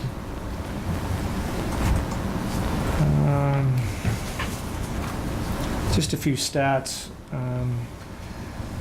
The building stats are actually looking pretty good right now, because we did have the one big permit for the Safeway store. So they're doing a huge renovation and addition. You would have saw a development permit there probably late last year. So that's going to be a great kickstart to the year. I don't know when they're going to start, but looking at the plans, it's a pretty extensive renovation. They'll be changing pretty much everything around in the store, so that will be a big project. So That's that Crombie property on there, right? yes, Yeah. so that's great to see. Wendy's is coming along. Original Joe's, they had their job fair, so those assumably will be opening soon. So yeah, even though the residential starts are down, we're seeing some uptake in some of that commercial, so that's great.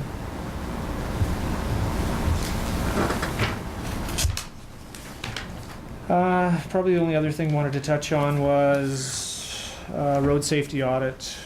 We should have the final report soon on that. I kind of anticipated we might have had it by now, but we're probably another week out. And we'll be working towards the 10th Street Bridge project. Assuming the budget gets approved, we'll be moving forward with tendering for design services and that process to get all the permitting in place through 2016, so we can move forward with it in 2017. So, yeah, if there's any questions. Councillor Rogers, then Councillor McFadden. Yeah. Okay, you talked about Original Joe's. Mhm. Okay, I've had enough of that road. When are they gonna take the barricades down so that that road's not One blocked lane. off? Yeah, why is that? So that's between the Ministry of Transportation and the contractor who did the service work there. So we're not really involved with that. The contractor who did the servicing was responsible to put it back to, its original state repaired, which they did, but they've obviously had some problems throughout the winter, not holding up. So I guess at this point the CRS had just taken to closing the lane. So it may not, until they can get some sort of asphalt product, whether it's cold mix or warm mix, to try and repave that. That's really what's holding it up. Is there any way we can find out about that? Because it's starting to, Well, we can certainly it's follow up. affecting everything. Oh, everybody's just used to it now. Well, yeah, let's close the other lane too. No, not at all. We haven't heard The anything ministry about it. chose to close it until the springtime, until they can get in and do proper maintenance. Oh, well. Well, Out of our hands. just tell them I said, Anything further for Kevin?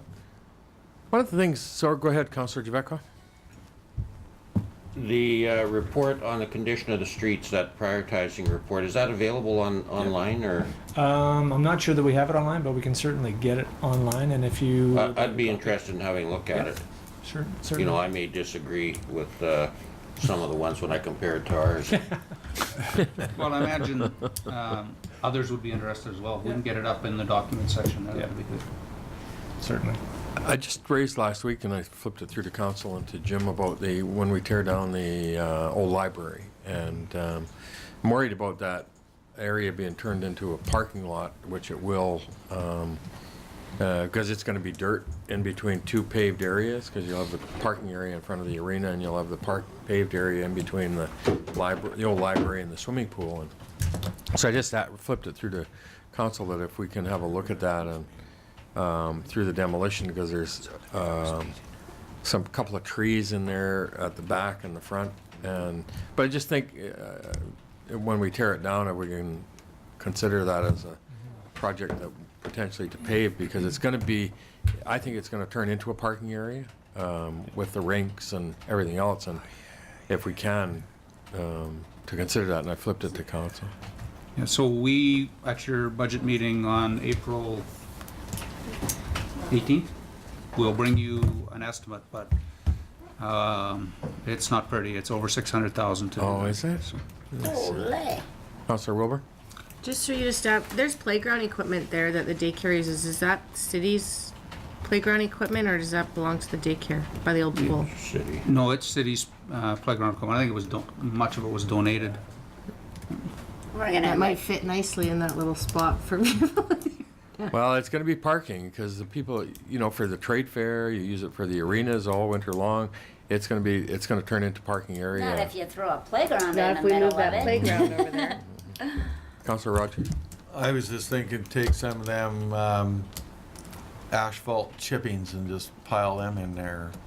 Maybe that'll smooth things Oh. out. Well, there's the basement there, so you're going to start with a 6-foot deep fill it hole. in. Oh, part of it's not filling it in?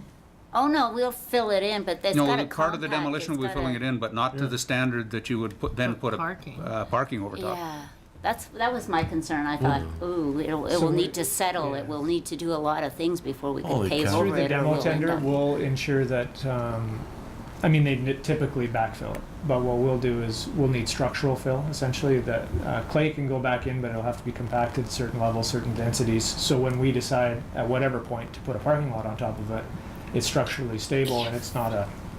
If it's a Okay. I just thought, because they Might be a- filled all them Might burned out be lots in downtown, and they brought them up to, I think some are at 98% compaction. But there's one other thing. Somebody had said something about a time capsule being in the, It's at the Encana Event Center. Yeah, we took is it out. it there? Yeah. Is it out of the buildings? I think it's out of the old swimming pool now. Yes, isn't it? yeah, it was moved to Okay. Encana Event Center in the construction. Councillor Javetkov? Good. Yeah, I saw it can when let I that was one trying to sign on to the internet.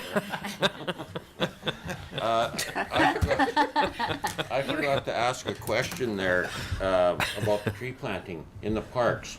Like, when you're talking about planting 100 trees, are you talking about seedlings, or are you talking about larger trees, or? They'll be larger, and they'll be xeriscape, so they'll be mulch to reduce the watering. I couldn't tell you exactly what the size are, but they'll come already, yeah. Because you know, the trees, like, when they plant a cut block, I mean, they just plant seedlings in there, and I'd like to see us do some infill planting there just with seedlings, and we can acquire seedlings here from the Forest Service, and we can even get volunteers to go through, and even if you plant 200 or 300 a year, sort of infill back in, because you know those trees that are there are deteriorating, and you know they're going to you know, fall or whatever. So it's nice to have an understory crop coming up, and those are basically free, and it does show a commitment to do some reforestation here. But So would do you want be- me to organize that, or? That would be contrary to the previous direction of council. So, council's policy right now, and your urban forestry policy is one of the largest policies you have. But what you said was, when we take down one of these iconic poplars that are mistaken for maple trees and that are so important to the residents of 90th or the people who use the park, that rather than seedlings, you're going to replace with a tree that is more mature, is more like that iconic structure, and that will grow into being that iconic structure. That's your policy right now. You can change that policy and do whatever you like, but that's your policy right now. But this is beyond that policy. We're not talking about taking any trees down. We're talking about creating an understory, and it is the sequence of how a stand develops. So, you know, to put some pine and spruce in there, it's not stepping away from the policy. It's maybe doing some additional planting, but you know, in the park area, in Ken Park specifically. Councillor Rogers and Councillor Schumann. If anybody wants to plant trees, I got about 500 trees that I have to plant out at my house this year, so I'd welcome anybody that wants to plant them to come out. Councillor Schumann. Thank you. Councillor Schumann. So my question was along the creek. Are we planting along the creek? Because those cute little beavers. I mean, The plan right now, I don't have the plan done. David's working on it right now, but Kin Park is the focus. There's still some trees to go in Crescent View. There's some more trees to go in that area as so well. Kim Park, like up top, like along There's the 100 trees, streets. so we're or- looking at the whole park right now. I Okay. know David's coming up with a comprehensive plan of where it will go and kind of what it'll look like and what I mean, we're looking at xeriscaping with the mature trees to reduce watering, right? We want to put mulch in there. We want to reduce the staff time that it takes to water those trees. And I mean, this is what David does essentially, right? This is his area of expertise. So let him kind of work through that process right now. Look at what we have. Look at some of the concerns, and I know some of the current concerns on seedlings that we face in town. Sorry, Kevin. I'm about to get. Seedlings in town is we don't have that the same type of conditions that you have out of town in a log block, where you're going to have grasses that are above what our bylaws allow and moisture retention. And so if you look at some of the stuff we did in the exhibition park, we lost a number of those trees that weren't as mature, even though we had gator bags and even though we were watering, just due to the weather conditions and what we do in those areas, what kind of uses they get, whether it's ammonia in the or species or you know, that side of it. So David needs to look at that on the seedling side. We had potential in the past where schools said, hey, you know, give us 100 trees and on Earth Day or on one of these days we'll go out and plant them. And those are great initiatives, but we want to make sure that there's going to be a success rate before we commit to doing that, because there's nothing worse than putting 100 seedlings down and losing 90 of them, right? So we want to do our homework and make sure if we're going to put them down where the best areas are for them to survive. So it is something we're looking at. Kin Park specifically, especially on the outer edges, we're looking at those mature trees. And then as Jim said, we also have some policy that we need to make sure we're cognizant of as well.